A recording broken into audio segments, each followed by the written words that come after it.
5, 4, 3, 2, 1, fire.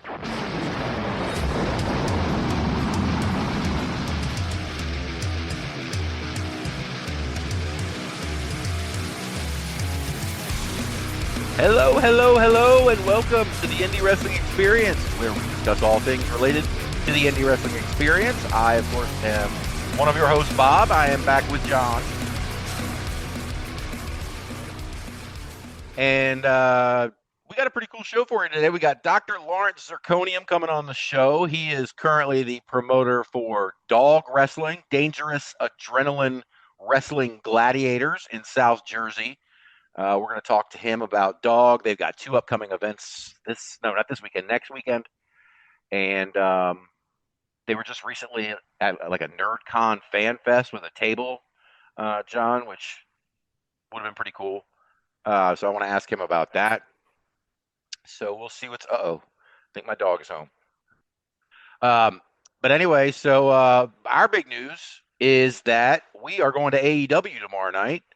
We got seats right by the ramp. We're like 5th row. What is up? You ready? We're taking British with us, and he has no idea where we're sitting. So it's Oh, gonna he be doesn't? that'll be a fun surprise. Nope. So that'll Nice. be cool. He'll geek out. He'll be happy. Yeah. So he's into the So AEW? head, yeah, he follows it. Kind of like we do. I mean, just kind of as he can. I mean, being a busy college student and working man. Right. But we are definitely going to the campus of my daughter's current school. They're getting lots of my money, so they might as well get a little more for this show. You get us a good parking pass for that? Yeah, now God. I can sure take us one out of somebody's car, though. I'm just saying. Oh, that's now you're talking. See, now we're on the right track here, man. Let's get this damn We parking might have we pass. might have to we might have to roll in the Kia Soul, but hey man, we look like a couple of hamsters anyway. So Yeah. Well, you know what? If I get stuck in traffic getting out of there from those tight parking lots or whatever, like I mentioned last week on the show, I could just sit on the hill and wait to meet Marty Skrull and Deanna Purrazzo, I guess. hey man, worst way to spend an evening. Yeah, well, maybe not Marty. I know. But yeah, so I'm looking forward to it. I honestly, I put in the notes, John, that we were going to preview the show. But for like the first time that I can recall, like whenever I go to an AEW show on Tuesday, I pull up, somebody's posted a preview. There's matches that have been posted, but I haven't seen a single solitary match. Have you? No, I haven't been able to find anything. Did you catch any of Dynasty? I did not. No. Say it's been a busy home reno weekend, so my Ah, my weekend was pretty taken up. yeah. Well, I mean, I didn't catch it either. I watched the pre-show because that's on YouTube, but I didn't buy the pay-per-view. I caught some of the matches this morning, and I think where I want to start with that, or what I want to go over, just talk about real quick, is the first 2 matches of Dynasty. I believe, I know the first one was, Hmm. were first round matches in the Owen Hart Cup tournament, and since that's the case, I've got to imagine that at least one of these matches is going to be another first round match, since those were there were 3, so they were all at. Yeah, so they were all first round matches. There are 1, 2, 3, 4, 5 left between the women and the men. I got to imagine at least one, maybe 2 of these matches at Dynamite are going to be Owen Hart Cup tournament matches.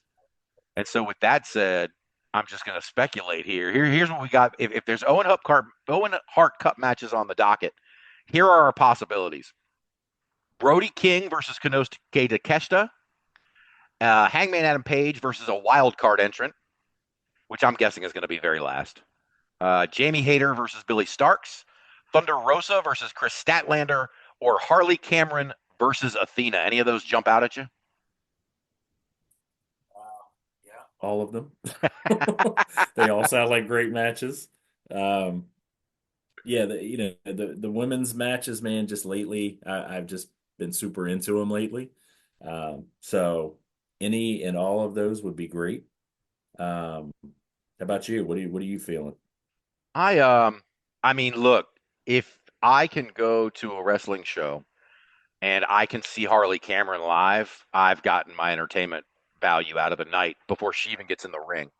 So I'm probably from an entertainment, and plus Athena's Athena. I mean, my God, she's been Ring of Honor Athena's champion. amazing. Yeah, she's been Ring of Honor champion Hmm. since Methuselah. So she's awesome, and so that'd be a fun match. Um, Jamie Hayter and Billy Starks would be a great match. Obviously, honestly, I think I want Hmm. to see Brody and Konosuke Takeshita. That's going to be a banger. Hey, hey, man, they're all going to be great. So no matter what we get, like I said, man, I'm just looking forward to having a night out with the guys. So it's going to be awesome. And you're considering me and British the guys? You're you're Is that where you're your my line is guys. now? Yeah, I have two. Yeah, I mean, beggars can't be choosers. So true. Just roll with the hand of dealt, man. Oh my God. Well, the only other thing, I don't want to spend all night talking about AEW Dynamite, but I got to imagine, I don't know if you saw the Young Bucks got involved in the main event. Um, you didn't. They apparently they got involved and helped Moxley defeat Swerve Strickland. Swerve Strickland Oh, apparently got on jeez. the mic right afterwards and cut a promo on Booker T, which is just odd and out of place. But I digress. Um, the shots I saw, I've not seen the match, but the shots I saw were the Young Bucks in the ring, standing on either side of Swerve, and then I guess they turn on him and help Moxley. But then after the match, there is a photo of both of the Young Bucks with their fists out to Moxley as if they're recreating the Shield. So cute, fun. I got to imagine we're going to see the Bucks tomorrow night. Which, whatever. Yep. Let's see. So, all right. So let's talk about what we got going on here today. I want to start because I threw a bunch of stuff at you at the last minute. Um, but did you see this stuff that I put in there about about OVW being sold? Um, don't know how I feel about it, man. Any chance promotions got to kind of level up and by all intents and purposes, more, what is it, Morley sports management, it's a level up. I know they've done some good things, in the international football realm. I guess they're in there with who's the actor, Ryan Reynolds and Ron McElhenney. Decided they wanted to throw it in with those guys. I don't know if they're on the same level or what, but hey, OVW, we know the history there. Um, it's former WWE developmental. I mean, look at the names that came out of there. So we know what they can produce. And from everything I understand, I mean, I know you and I have seen the Netflix show, got them some buzz. Wrestlers was a good show. From what I understand, Al Snow is staying on with Morley in say, I guess the sort of same capacity he's in. And listen, you and I will live and die with Al Snow. You can't go wrong with the wealth of knowledge that guy brings. Right. So yeah, man, I'm excited if they can bring them to a bigger audience.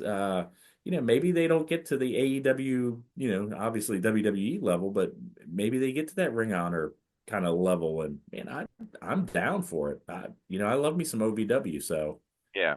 I'm excited to see what it is, and I'm just excited that WWE didn't buy him up. Yes. Very true. So I will Very good take point. this Yeah. No, absolutely. And it stinks because I'm going to be the downer here. But I just want to throw this for out here. sure. I was gonna ask I was gonna ask you if you had seen the Netflix show. I couldn't remember. But my Hmm. impression, at least now, again, this is all narrative. The people who put the Hmm. documentaries together are telling a story. I don't know how real the tension was, but Right. I got the impression that Al Snow and that ownership group were butting heads for a very long time. That they wanted to turn it into like a corporation, and they wanted to do marketing, and they wanted to have all of this. They wanted to scale and do all this business stuff, and Al just wanted to do wrestling. That's the impression that I got. Um, and so from that You know, perspective, I go ahead. oh, go ahead. No, no, no. I Go was going to ahead. say from that Finish your perspective thought. that from that perspective, I because that new ownership group, and we saw the guy, I can't remember his name, it's on the post, um, the guy that Al would butt heads with, who has seemed to have the vision. I guess in that way, I would characterize him as I don't know, sort of a demanding type A kind of guy. And Hmm. in that, with that said, it I wonder if this isn't that ownership group getting out.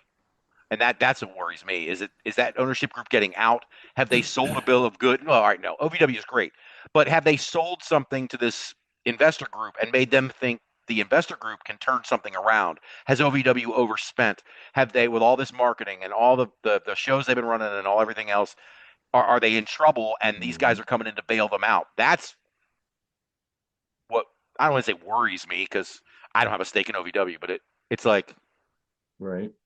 I don't know. That was just the first impression I got is OVW in trouble. Yeah, and we don't know because we don't know the financials. We don't know the behind the scenes. Definitely, the narrative that played out on that show was, the ownership and Al Snow kind of butting heads. The way that came across to me was more, and you and I, as long-standing Washington, whatever we're calling them this week, Right, football team fans, we know the plight of ownership thinking they know better than coaching and the brain trust, and thinking they are part of the sport instead of ownership in the sport. right. Very true.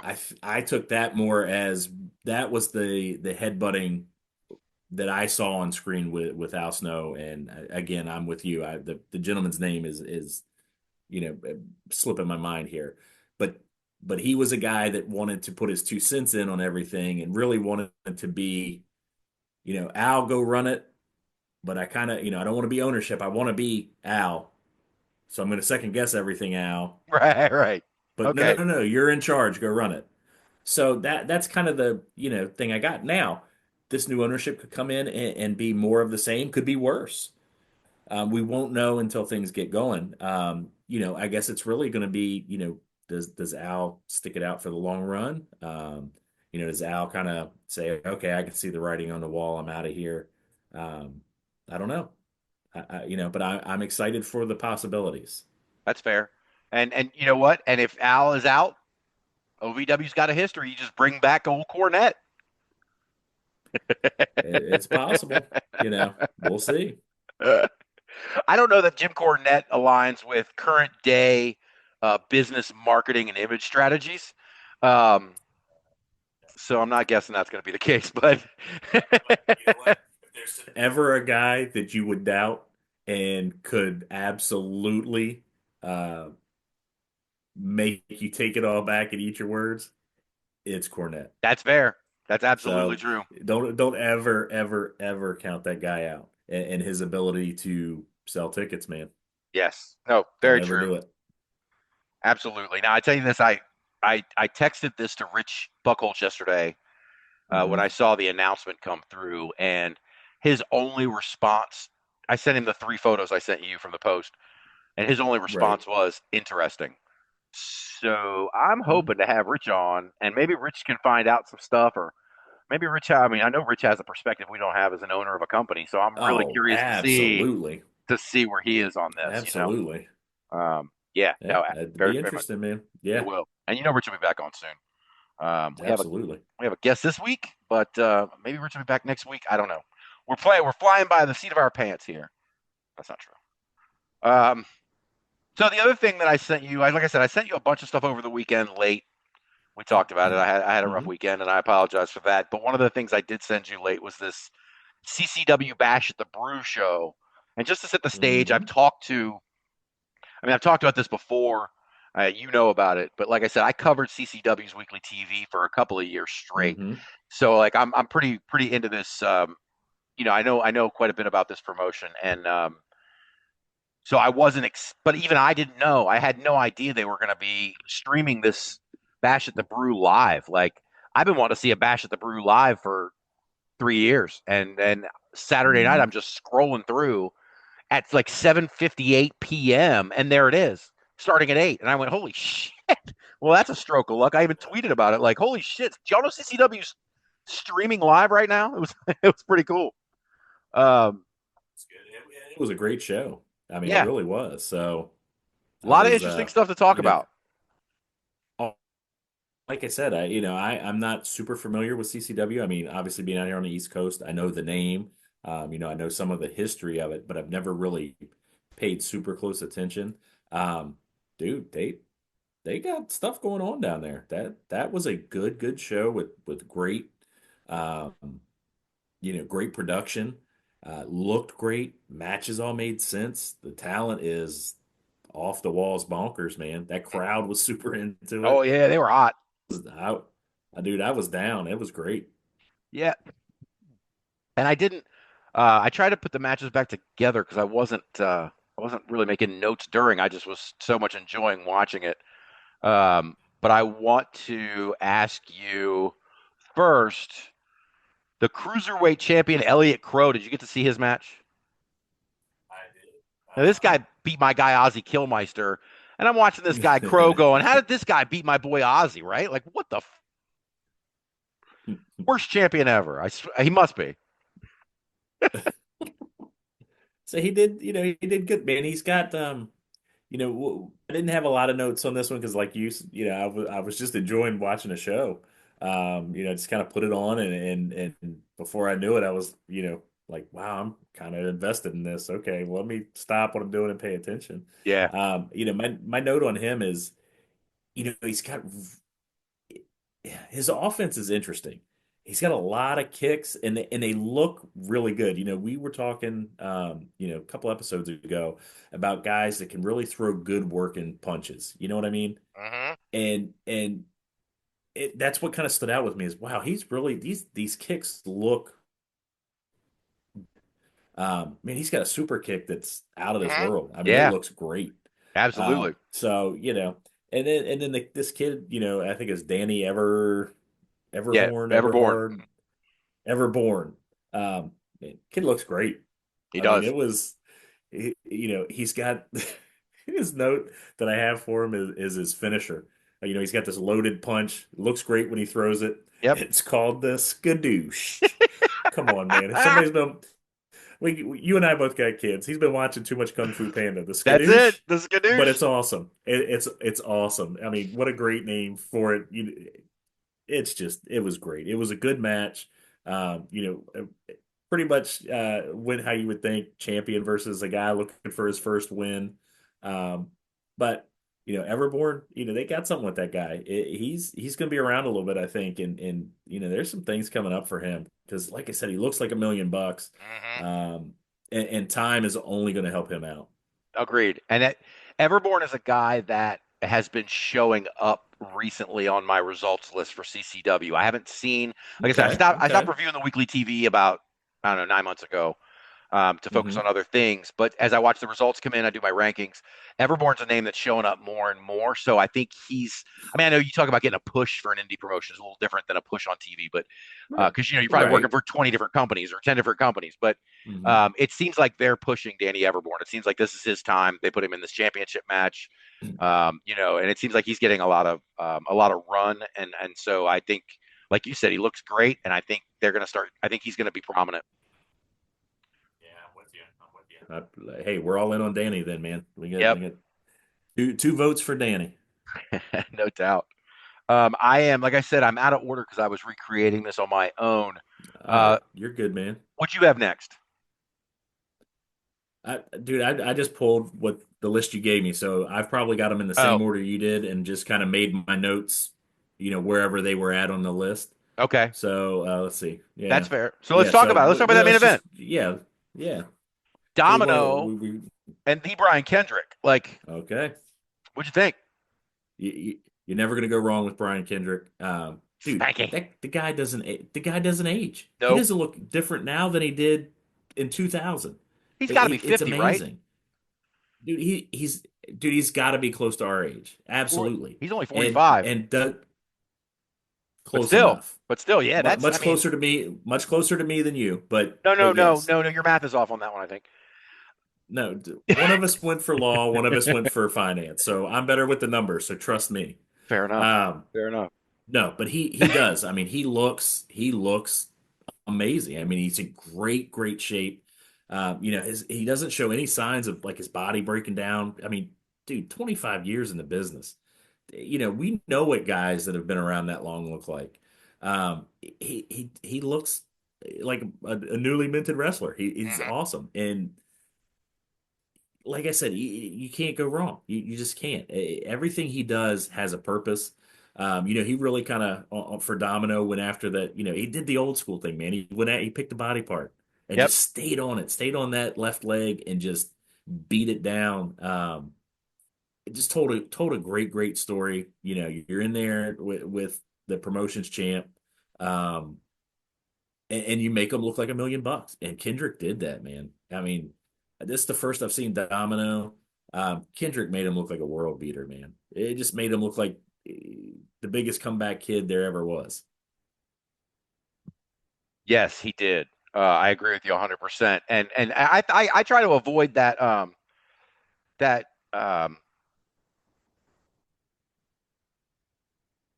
but what I was going to say is that like whenever Brian Kendrick is in a match, I have to resist the urge to just assume he's carrying his opponent through that match. Um, but credit to Domino here. I mean, Okay. I don't think Domino was carried through the match at all. Did you? I mean, Domino looked great. No, Domino, like I said, I've heard the name quite a few times. Seen him on the sheets. Never seen a match. And he looks great. Hmm. He can go. I can see why he's the champ. Um, and like I said, man, I mean Kendrick really made him look like $1 million. Hmm. It No doubt. great. It made great main event. Loved it. Hmm. Yeah, absolutely. And like I said, again, I'm sorry these are out of order, but King Eddie Valentine, we've been discussing him for a couple of weeks now. He's your new CCW heavyweight Uh-huh. champion. What did you think of that coronation? The coronation was great. I love the court. I've got one note. Just my first time seeing the king. Dude, I felt like it was I was back in the day watching Ready to Rumble. I felt like it was the king, Jimmy King. It was he's just it was awesome, man. I was waiting for Scott Kahn and David Right? Arquette to come out. No doubt. It was great. I mean, the guys he's got himself surrounded with all make sense to be in his court. It's just it was good, Yeah. and he laid down what my reign is going to be. So he's King Eddie Valentine, first of his name. Oh man, I hope it never ends, man. I hope this reign goes on forever. I'm already loving it too much. Oh yeah, it was good, man. It was real tongue in cheek, which I like. Yep, And I mean, it played perfect. It just played perfect. it did. It did. I'm like I said, I'm looking forward to this. I've talked to Eddie a couple times, and I'm trying to get him. Hoping I get him on the show. That would be wonderful. If we could, we could have him in the whole court. I'd Maybe be that in, would be even man. better. No, man. I don't know if we're worthy. We're Oh my not goodness. worthy. So we have Ruthie J and Nvidia. Ruthie J just won a controversial match with the Dusty finish we were talking about last week. hmm She basically hmm comes in and crushes Nvidia. I mean, it's no contest for very long, right? No, not much. A couple of notes that I've got. Nvidia. She's got an awesome look. We know she's trained by Gangrel. You can tell just some of the subtleties. But yeah, she was pretty much dominated. And Ruthie J, it's first I've seen Ruthie J, and dude, she's amazing. That Yeah. Oh yeah. that She that got the lady look. She has can that go. lady has that lady has star written. If somebody's got star written all over them, that's what it looks like when you have star written all over you. 100%. Looks the part, and phew, man, it was a match. Like you said, she didn't give Nvidia a chance to breathe. Um, it was great. Yeah. Agreed. I'm a big fan of Ruthie J.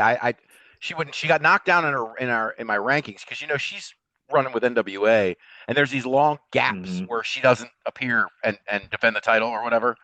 And that's the only reason hmm she's not. I mean, she used to be near the very top, one or two most of those weeks.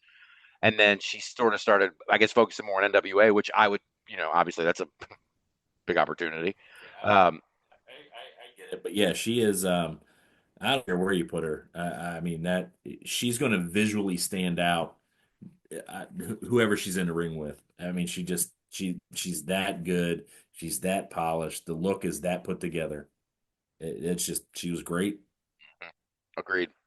Well, we mentioned him earlier, and he took quite a beating, man. He got his ass beat. Ooh, But Ozzy Killmeister taking ugh. on Agony after a huge match against his former buddy, uh, now turncoat Skitz, and Skitz is at ringside with Agony, and then they just completely destroyed Ozzy after the match. I mean, this is far from over. Oh, they're going to run with this one. Ozzy comes out, dude. That crowd popped so hard for Ozzy coming out. I No mean, that doubt. crowd was hot. Hmm. Um, Ozzy, you know what you're getting with Ozzy. Ozzy's Ozzy. He's going to play to the crowd. He was awesome. It's first I've really seen much of Agony. Hmm. Wow. Whoa. Big That boy. is a big, nasty dude. That mask, if I've seen something like that, I don't remember. That mask is creepy as crap Yeah, looking. it is. Um, it's articulated. He's talking, it's moving. It's creepy. And the only note I've got is tombstone. Holy That shit was hell. That is a devastating. hellacious tombstone. I was thinking Dude, this. dude, Most of the time I see I, a tombstone, I think it looks fake. Like, and I don't mean that like in the Bible, but I mean like when you drop somebody on but the it head for a looks, tombstone, it looks like you're hitting your knees a lot of times. If you're not doing it right, it looks like you're hitting your knees and not the head. The pile driver, if you don't do it yes, right, you can still visually make it look like you're doing something devastating, even cor- if you don't hit it all the way. correct. But the pile driver, the visual is right in front of you, and that visual was Dude, perfect. the one he hit him with in the ring, they're both in the ring, but the first one, um, like I said, and we're going to compare any tombstone to the Taker, Hmm. right? And Taker is the originator, the best, whatever we want to call it. He's the goat of it. But to see, he Agony almost leaves his feet. There's almost a hop to it, Yes. and it just comes down, and it's just, oh my God, you just go, oh, that's not good. And then, after the bell, he gets the win. I don't know that I've ever seen one off the second rope. Right. I, I, Dude, it scared. I'm almost 50 years old. It scared the shit out of me. Yep. Yeah. I'm wanting to go check. I want to go check on Ozzy. Going, son? Are you okay? Can somebody check on him, please? It just I've never seen anything like. Dude, I am so in. This is a bad mother. Yes, he is. Oh man. Oh. Yeah, I'm wondering if who Ozzy's going to enlist because there's got to be a tag match at some point. So Oh, it's who? got to be. Yeah. I mean, skits on the outside. That's a lot to handle. That big man in the ring and skits running around on the outside. That dude, that's a Mhm. nasty combo. Yes, it is. Oh, let's see. What else do we got? AJ Francis, Top Dollar reappears, Ooh, taking on Alan my S2S man. Martinez. And what's jumped out to me about this match is AJ Francis does the job. He does. I was And shocked. why does he do it? Because you know why, Bob. Ooh, that dirty little rat. No, Bill no, I was setting you up, Alfonso. man. You love Bill Alfonso. Oh, yeah. I love him like a cyst. Just want to pop it. It was a great dude. It was a great match. I mean, it was Francis just wiping the mat with Martinez, and that size difference. Oh my Lord! He's a I big mean, man. Francis is a large, large man, and sometimes you forget just because we don't see him a ton. I mean, we're starting to see him more now, but he's off the radar enough that when you do see him, you go, "Oh shit, that's right, he's freaking huge." Um, he was given, they were making mention that Martinez has given up a foot and well over 100 pounds. I mean, and the match played out just like that. The little guy and the big guy, and the little guy is going to need a miracle. God dang it. Bill That Alfonso is a miracle's miracle, name was John. Bill Alfonso. Yeah, well, for me, the miracle for Alfonso is he's got them new twofers now. So, he's not so hard to look at. But, Oh my oh, god. Alfonso. Oh, this guy. I love how much you have heat with Bill Alfonso. It cracks me up. Oh, Oh my yeah, god. he's on Well, my list. I was gonna I was gonna say something. Oh no, what I was gonna say was AJ Francis Hmm. had a series of matches with Cha Cha Charlie in CCW about a Okay. year ago. I believe there was a steel cage match and a street fight. I may have that wrong, but there was at least three matches in that series, and they were brutal. It was so good. And Cha Cha Charlie's a pro. I know you didn't get to see much of Love him in Cha-Cha this. Charlie. Yeah. Yeah, I know you didn't get to see much of him on this show, but he's just a pro, former CCW heavyweight champion, Tennessee champion, just everything. Um, and actually, Cha Cha was appearing in some Bill Alfonso videos. I want to say for that show in Waldorf. Um, so we're gonna have to get down there and see Bill, man. We're gonna have to do it. Either that or I gotta have a talk with Cha-Cha. He's got to Maybe that's pick better. better friends. Speaking of which, Cha Cha comes out, does the fake retirement bit. Not really. He Hmm. didn't really tease it all that much. We knew what was coming. Challenges Eddie Valentine, and then absolutely has a quick match and absolutely just proves his dominance, man. So not a whole lot of we didn't get to It see a whole was lot of Cha Cha, it but it was was good. it was great. Got a little bit of the feels in his promo. He was talking about Vince Steele.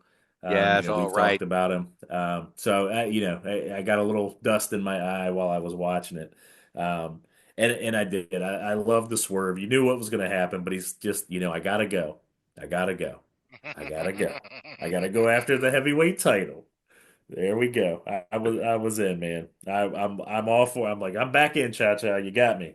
Me too. I love Cha Cha Charlie, man. I can't say enough good things about him. And that crowd, you were talking about Ozzy being over, dude. Cha Cha Charlie is over. Oh, he's. I mean, they were. I think who was it that came out? Was it was Rich Wise? Uh-huh. Um, Pretty Rich Wise. man, that crowd was on his ass. Oh, Yes, they so it were. was good, and yeah, it was a great impromptu match. It was a nice little squash. It was fun. Yes, it was perfect, man. Everybody down there in Miami loves Cha Cha Charlie. That was the perfect setup for him. And Yeah, he's so I'm he's just, great. yeah. Let's see. So we had two other matches that I had noted here. The tag team title match. Hmm. These last two I didn't catch as much of as the others. Hmm. But the Hmm. tag matches. So the first one was the tag title match. 5-star era just won those belts. Not in the last 2 weeks from the South American Alliance, and so this is one of their first, if not their first, defense against Yeah, I Pharaoh and think it said it was Cesar. their first. Okay, all Yep. right, yep. Yeah, that was their first. Look, those guys, ERA and Ricky Martinez are great. Ricky Yep. Martinez, they used to be big fan favorites. They'd yell Hmm. 305 for Ricky, and then Ricky would hit that move like Stephanie Vauquier, where he puts his legs around the head and drives him into the mat 10 times. Like, that shit's over, Yep. man. It's over. He does it at the Yeah. right times. He's good, but now he's a heel, and so it's a whole different dynamic. But they're still a great team. You know what? They're a heel, but that crowd was into him, dude. Hmm. It really was it's at points, because I was at work today and kind of watching it in the background and um volume on and off. When the volume's off, dude, they're over. And, Hmm. if I didn't have the volume on, you could mistake who was face, who was heel in that. I mean, you That's almost fair, came yeah. across as almost two face teams going at it. But yeah, 5-star era looks great, is great. Pharaoh and Caesar, again, they're great too. It Hmm. reminded me of four guys a lot like the Rascals. Hmm. Okay, yeah. Everything was extremely acrobatic. Everything was extremely slick. You could tell. I mean, these guys know what they're doing, and I mean, it showed. The crowd was into it, and hey, man, hats off to 5-star era. They look like they might have a good run with these titles, man. Yeah, I hope they do. I hope they do. South American Alliance had the belts before and then won them back. Hmm. And so they're great. Ariel Levy is fantastic. But they suspended Venetius afterwards. And then you saw Alan Hmm. S2S Martinez. They were running those belts like the Freebird rule. And Hmm. so I'm sure that their tag title run is over now that they've done all that. But they're a good team. It was good to put the belts back on them. I don't know if they had to because of the cons or what, but Hmm. um, it was it's good to see 5-star era. I hope they have a long run with these belts. I think there's a lot of teams they can face, and Pharaoh and Caesar are Yep. just the tip of the iceberg as far as I'm concerned. Yep. Yep. I'm with you. Last match I had noted on here. I hope I didn't miss any, but the WWE ID tag match. Um, Hmm. Cappuccino Jones and Jack Cartwheel versus It's Gall and Jackson Drake. This is the match I saw the least of, so I'm hoping you saw a lot of it and can tell Hmm. me what you thought. Yeah, I watched it all. It's pretty good. If I'm not mistaken, I mean, at least three of these guys weren't they in that original or the first main event for Evolve? I think they were all involved. It's in some way, shape, or form. Yeah, no, I Um, know Jack Cartwheel was. yeah, and Cappuccino Jones was in there, and I'm pretty sure it's Gall was in there too. Yeah. It- not a whole lot to say in them. My note is it's a WWE ID match. Enough said. Mhm. You're getting, you know, again, and it went up a whole level. The skill level was amazing. Man, all the guys are great. There's a reason they're ID'd. But that being said, Cartwheel just stands out in that Mhm. crowd, man. I mean, he's next level. And the other one, I like. I'm really digging. It's Gal. Mhm. It's there's something about that guy. He's thick. He's big. His moveset is unique. Looks great. I've got uh, who do I have? Jones lands. Great elbow from the top to win the match. My note on that is it's a great elbow. It really looks good. Mhm. It's no Patrick Clark. It's Haha, not a right. Patrick Clark elbow, Right. and I know we just saw Patrick Clark. Man, I'm ready for him to come back for more. But Mhm. Jones looks great. Like I said, man, it's an ID match. You're going to get a good match, and it absolutely was that. It was a good showcase match. Yeah. But here's my last point on that, and it's not necessarily a point; it's a question. Hmm. Because you and I have Hmm. had conversations on a couple of shows here where we've watched WWE ID matches on longer cards, and we seem to Hmm. say with regularity, you can watch the ID matches and they level up above everything else. Hmm. Was that the case here? Because I didn't necessarily what I saw. I didn't think I thought CCW leveled themselves up against. I mean, I don't Oh, think that listen, the disparity between ID it and the other guys, is it, anywhere near it what it is it's some other places. not. No, no, no, not at all. There was not a match on here that wasn't um, big time TV worthy. Um, but these ID matches, and it's not just the talent in the match, Bob. It's they're shooting them different. They're catching different angles. They're doing some different things, and I don't know if that's just because they're mandated to do it that way. You and I have Hmm. talked about what are the rules with our ID talent. We don't know, but they are presented in a different way than the rest of the cards, and in that it. I'm not. It's not that I'm not enjoying them, but it does feel a little disjointed at Yeah, times. right. Very good And point. Yeah. Huh? this one kind of took me out of all the CCW. The Domino, Kendrick, King Valentine, all the stuff. And then you kind of come, okay, well now we got this match, and you're just kind of like, all right, well let me step over here now and watch this, and this is great, and they do all these cool things. Let me go back over here now, and eh, Actually, a really good point. it's not that I don't. Yeah. It's not that I don't enjoy it. It's just it's different. Right. And it does kind of take you out of it. And so this one being presented, most of the other ones we've seen have been, at the end of the show. Hmm. That's It's true. your Right. last match. And so, okay, yeah, okay, I could get this little different feeling and it feels, this, and maybe that's what I keep meaning by a level up. Hmm. Is not maybe not that, but different. Hmm. It's presented different. It feels different. But it's just at the end of the show, so that's how we're putting it in our brain. This one being kind of mid-show, it did. It just kind of it didn't feel the level up, but it still felt different. It Yes. didn't flow with the rest of the show. Mhm. And that, again, that's not a bad thing. It's just takes me out of it a little bit. And that's true. And like I've been hard on WWE ID, but feature Hmm. matches can have that feeling anyway. I mean, it doesn't have to be Hmm. ID. Yep. You know what I mean? If you got a feature match, CCW brings Gangrel in. You know what I mean? Like you bring Hmm. Gangrel, a guy who's well, he's regular, but I mean, I guess my point is if you brought Gangrel up here and did a feature match with Gangrel at an MCW show, I, Hmm. I mean, it just Well, feels different having Gangrel there versus the rest of the MC. You know what I mean? So that's listen, part of it.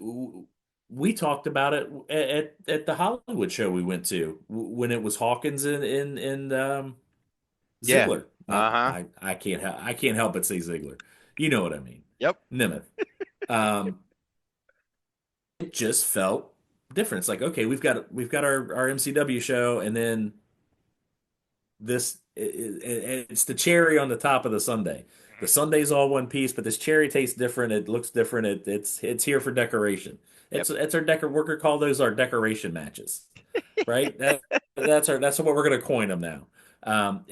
And again, nothing wrong with that, but it is kind of separate from the whole. Yeah. So Agreed. like I said, good match. My notes. I love all the guys. They're great. They're going to be big things. Um, but they I'll take the sum of the whole for the CCW show versus that. If I've got to choose one or the other, that CCW show, like you said, they are a top tier promotion for No sure. question. No question. Absolutely. Everybody, I mean, anybody who gets a chance to go check out Coastal Championship Wrestling, I'm a big fan of theirs. John saw them. Hmm. He can see why. They've got their own vibe. Hmm. They've got a lot of talent that works for them, more than most. And that tells me that they're loyal to the promotion, which is a big thing to me too. But Yeah. anyway, but yeah, go check out Coastal Championship Wrestling. Bash at the Brew 51. I was worried when they streamed it, they might not keep it all the way up because they do have a tendency of editing their live shows and then putting them up like a month later.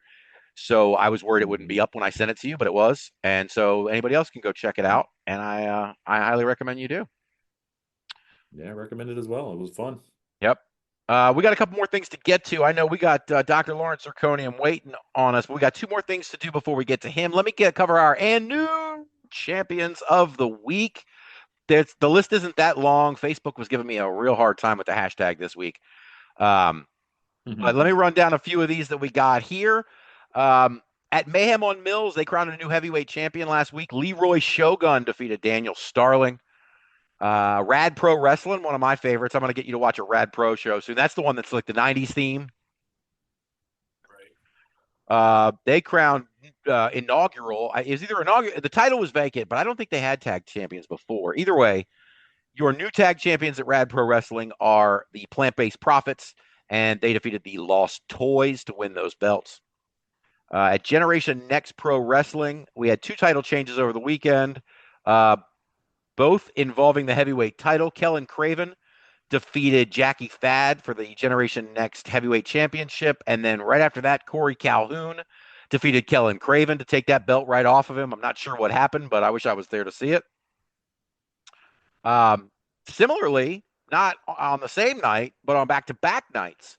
Anybody who follows ICW No Holds Barred knows that they have a tendency to run weekends, at least two shows on a weekend. Sometimes they'll run three. That was the same this weekend. On Friday night, Bobby Beverly defeated Atticus Cogar to win the ICW No Holds Barred American Deathmatch Championship. Cogar had been champion for a while. I was thinking his brother, Otis, might take it off of him. But it was Bobby Beverly, ICW mainstay, which I thought would mean Bobby Beverly was going to get a run with the title. But nope. The next night, Masahi Takeda defeats Bobby Beverly and takes the ICW No Holds Barred American Deathmatch title from him. We'll see how long that lasts. Regardless, I'm sure it was a violent show. MLW, I don't know if you saw Battle Riot. I think it was Battle Riot this weekend. But Shoko Nakajima defeated Delmi Exo for the featherweight title. She just won that a couple of months ago, won it back. At Pro Wrestling Phoenix, JC Slater won the Colonel Panic title from Willie Sweet. Warriors of Wrestling also had 2 title changes this weekend. Nahir Robles is your new Warriors of Wrestling Women's Champion, and Max Bain is your new No Limits champion at Warriors of Wrestling. I know John's very high after seeing Nahir Robles. We saw her at the our Beefalo Bob show, and I think it was ACW. She did great, so she looks good, man. She's definitely coming along. She is. Let's see, 2 more at Versus the World Wrestling. Nikki Chooch won the YouTube title from Ecstatic.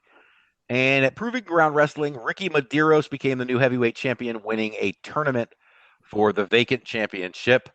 So congratulations to all of our brand new and new champions of the week. All right, one more thing to cover. I messaged Samson this morning to tell him we were going to cover this. We got a little disjointed today, so I wanted to bring him on to go over these with us, but we're going to have to do that another time. But we watched, our YouTube recommendation of the week is 2 episodes of UPW Uprising. If you go to the UPW Uprising YouTube page, it is season 3, episodes 13 and 14. Both of these shows contain matches that were filmed at the Tribute to the Armed Forces show, that our Salute to the Armed Forces show that we covered with Samson a couple of weeks ago during his interview.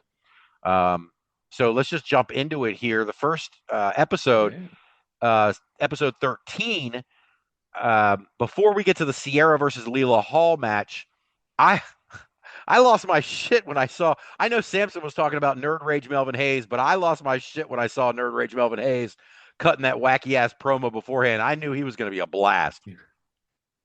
Yeah, he what he was giving me, Bob, is old Nick Dinsmore vibes. Yes. I was trying to place it. Yes. And that's a good thing.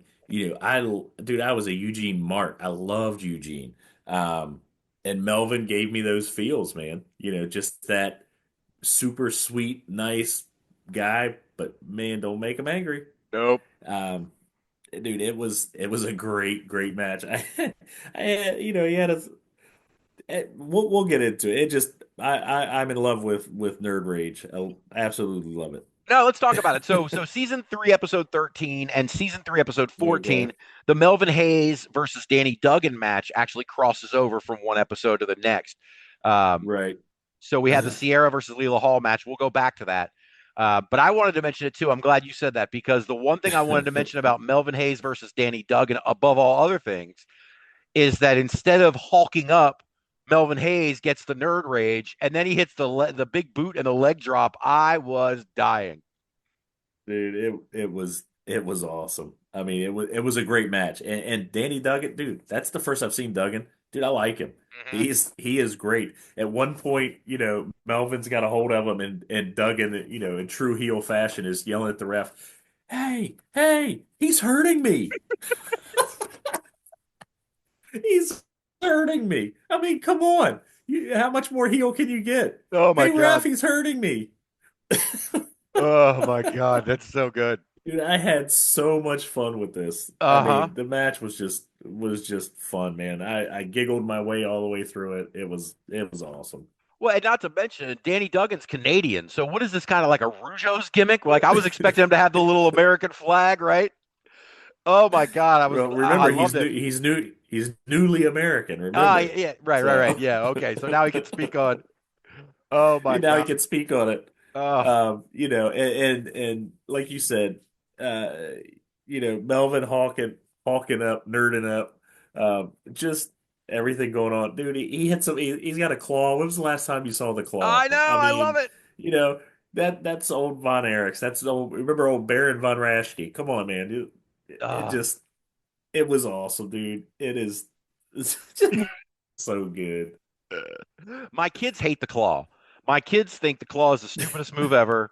They're like, all you have to do is lift the hand off your face, dude. Just lift the hand off your face. And I'm telling them, you don't understand.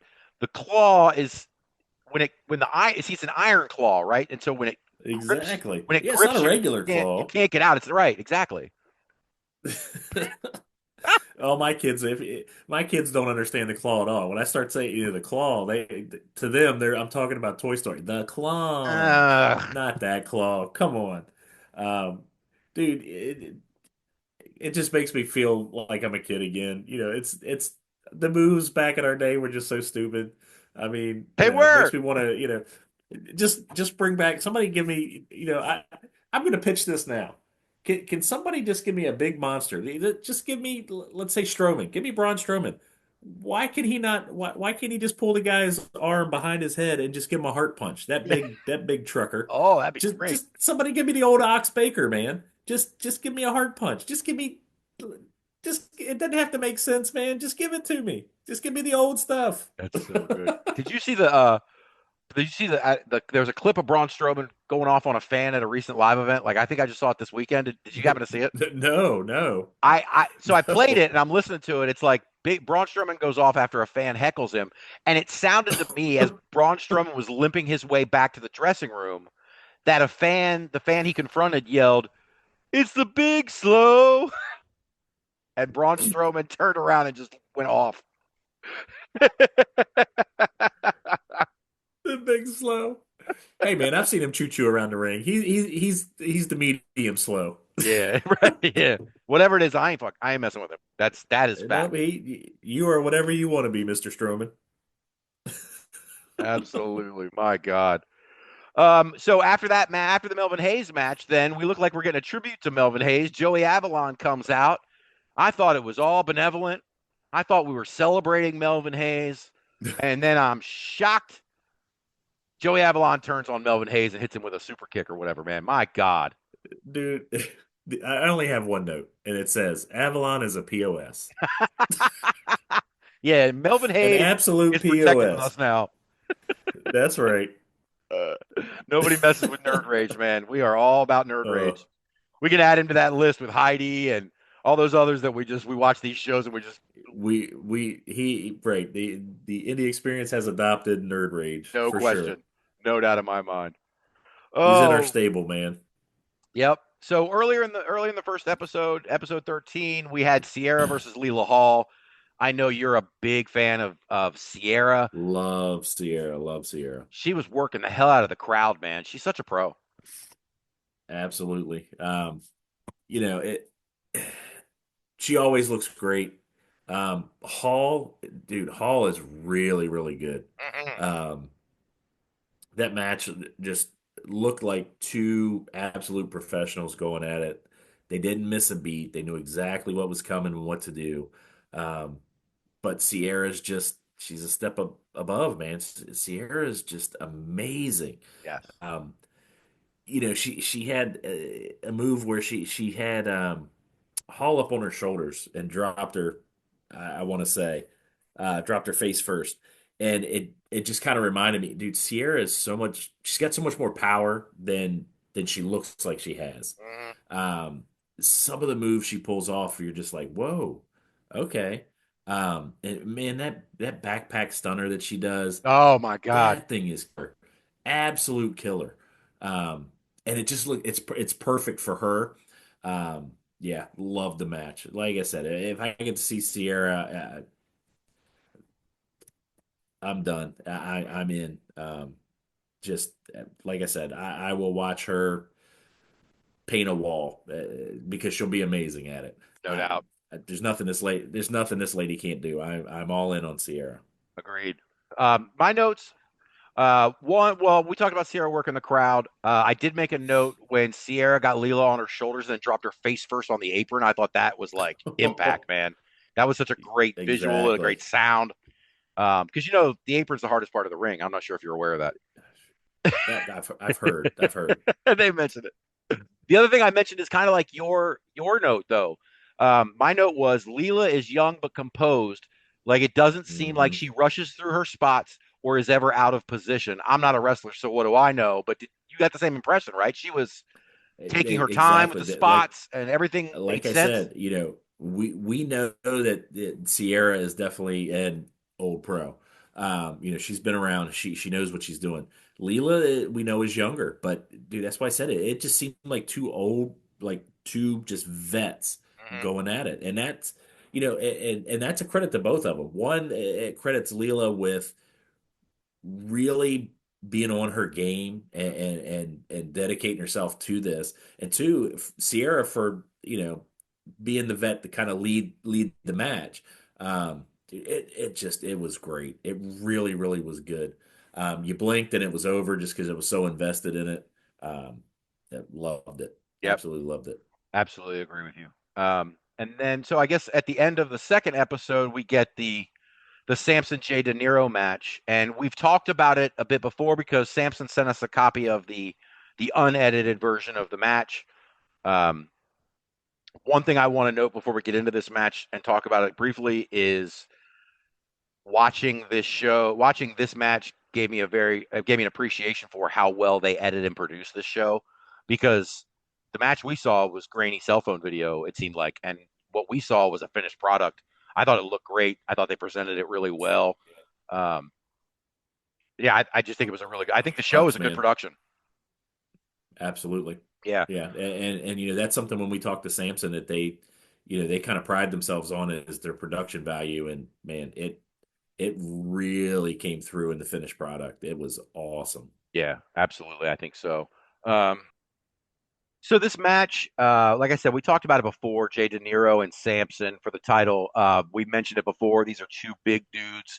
It comes across on the camera how big these guys really are. And then when they run this spot at the beginning where they're trying to knock each other over with shoulder tackles and it's not working, it just gives you even more. Um, it, it it it gives you it sells how big and tough these guys are to you. And I thought that was the beginning of a very well laid out match. I thought we've been talking about main events recently, and I thought that they built this thing very slowly. They do the shoulder block segment. Everybody's building anticipation. They're waiting for Samson to finally knock him over and get some blood. When he finally knocks him over, De Niro powders and stalls again. Like it just built and built and built in a really good way, I thought. Absolutely. I mean, this is what you want out of a big man match. At no point, I think nowadays the worry is that even in a big man match, which is going to be slower paced, there's going to be some sections and they're going to rush. And man, Jay and Samson, dude, this was perfect. It just like you said, you're going, all right, it's Mm-hmm. coming. Dude, they had me hooked. Absolutely had me hooked. And when it happened, and Samson gets him, you're throwing your hands up. You're like, Yep. let's go. Yep. It was good, man. But Like I said, these two guys are great. I tell you what though, they said Jay De Niro hit an eat defeat, and they said, "Oh, it hit him in the shoulder." That looked like his throat to me. And I would say it's what it looked like to me too. But especially once we got to finish, like you said, the finished production shots. Um, you know, but again, we're not wrestlers. What do we know? Absolutely. So at the end, we got so De Niro keeps thwarting rallies, pretty impressively actually. It looks like Samson's going to rally and then he stops. Samson's going to rally, thwarted. But finally, he goes up for the choke slam. De Niro pokes him in the eye. Um, the referee's giving him shit about it, and then Jay De Niro turns around and Samson goes right back to the choke slam, hits it, drives him through the mat. Jay De Niro is finished. I thought it was a good finish for these guys. Samson's choke slam looks really good. Oh yeah, you see why somebody even as big as Jay would be down for three. I Mm-hmm. mean, it's impactful. A guy that size gives you the choke slam, especially to a guy as big as Jay De Niro, man. Um, just impressive. And again, it just played right into the story. It could not have been told any better. It was perfect. Yeah, 100%. 100%. Let me say, I had a couple other notes. I think our guest is about to jump on, but I Awesome. had notes that the benefactor pays Jay De Niro after the match, but for what? Like, Yeah, dude, I want to be terrible. I want to mess up my job and get paid. Not yes. only get paid, double stacks. Oh yeah, He had man, to he double stack demanded them. more. Give me that other pocket, dude. Well, I mean, let's be honest. If Jay De Niro is standing in front of me and telling me, no, no, no, keep it coming, if I got a hand in pocket lint in a butterscotch, He's getting Yeah, what I got. right. Oh yeah, no doubt, man. And then as we talked about with Samson before, as Jay Hmm. De Niro is getting his payment, the masked dudes run into the ring, attack Samson. It looks like they're gonna hit him with the chair. The benefactor throws the chair, and then he starts demanding that they jump on or that they jump on him and hit him with the chair. But then the masked dudes hit the benefactor with the chair. It's revealed that the masked guy is Samson's son, which is really That's cool. great. Son makes the save for the dad, raises his hand at the end. Perfect ending to the show, and I'm sure it was the main event of the actual live event, so it was a perfect ending to that show as well. I got to imagine. Yeah, yeah, the son angle, awesome. And Samson's son's he's a big boy too, man. I think Samson said he was at high school. Man, that's a big kid for high school. But just to share that with his dad, amazing. And my last note, Judge Jesse's a shit. Come on, man. That guy's a turd. Oh my gosh. That is the perfect ending to that conversation. We're gonna have Samson back on. We're gonna have Samson back on to go over some of these other episodes. Maybe you know what I was thinking is maybe he could come Awesome. on and we could watch along one of the episodes from the Vegas show. Oh, Uh, that'd be great. yeah, we could see him. Yeah, that Vegas show is gonna be something. It is. It is. I wouldn't mind catching a Mil Muertes match, but of course we could be Oh, doing that if we were on Lucha Underground. I know, and that's a whole conversation for hey later. man, we'll get there. We got Yep, nothing but time, brother. absolutely. All right, let me see if Dr. Lawrence Zirconium is ready for us. Awesome. All right, John, here he is. We got him on, our guest for the week. I'm very excited about this. We have Dr. Lawrence Zirconium, the owner and promoter of Dangerous Adrenaline Wrestling Gladiators Dog Unleashed. Did I get that right, Dr. Lawrence Zirconium? Yes, Dog Pro Wrestling, Dangerous Adrenaline Wrestling Gladiator, South Jersey's #1 wrestling promotion. We talk about how Dog is leading the pack in professional wrestling here in South Jersey. I love it. I love it. Before I get into Dog, I am very curious, obviously, about your career before Dog. So a lot of my, I run through this spiel a lot with the guests, right? I do my cage match, and I run through and I check, what people have been up to, and that's kind of my starting point for what people have been in. But your cage match is different. When I go to your cage match, there's no matches listed at all, but there's like 5 aliases. So I'm dying to know about your career before Dog. How did it start? How'd you get into the business? I actually started when I was a young kid, setting up chairs, helping with bringing ring jackets back.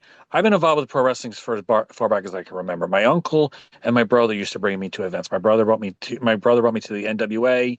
My uncle brought me to WWF.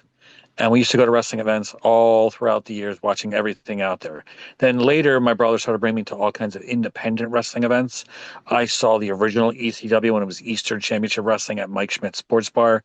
I saw Tri-State Wrestling Alliance. I saw the World Wrestling Alliance and Dennis Carluzzo's and Larry Sharp's.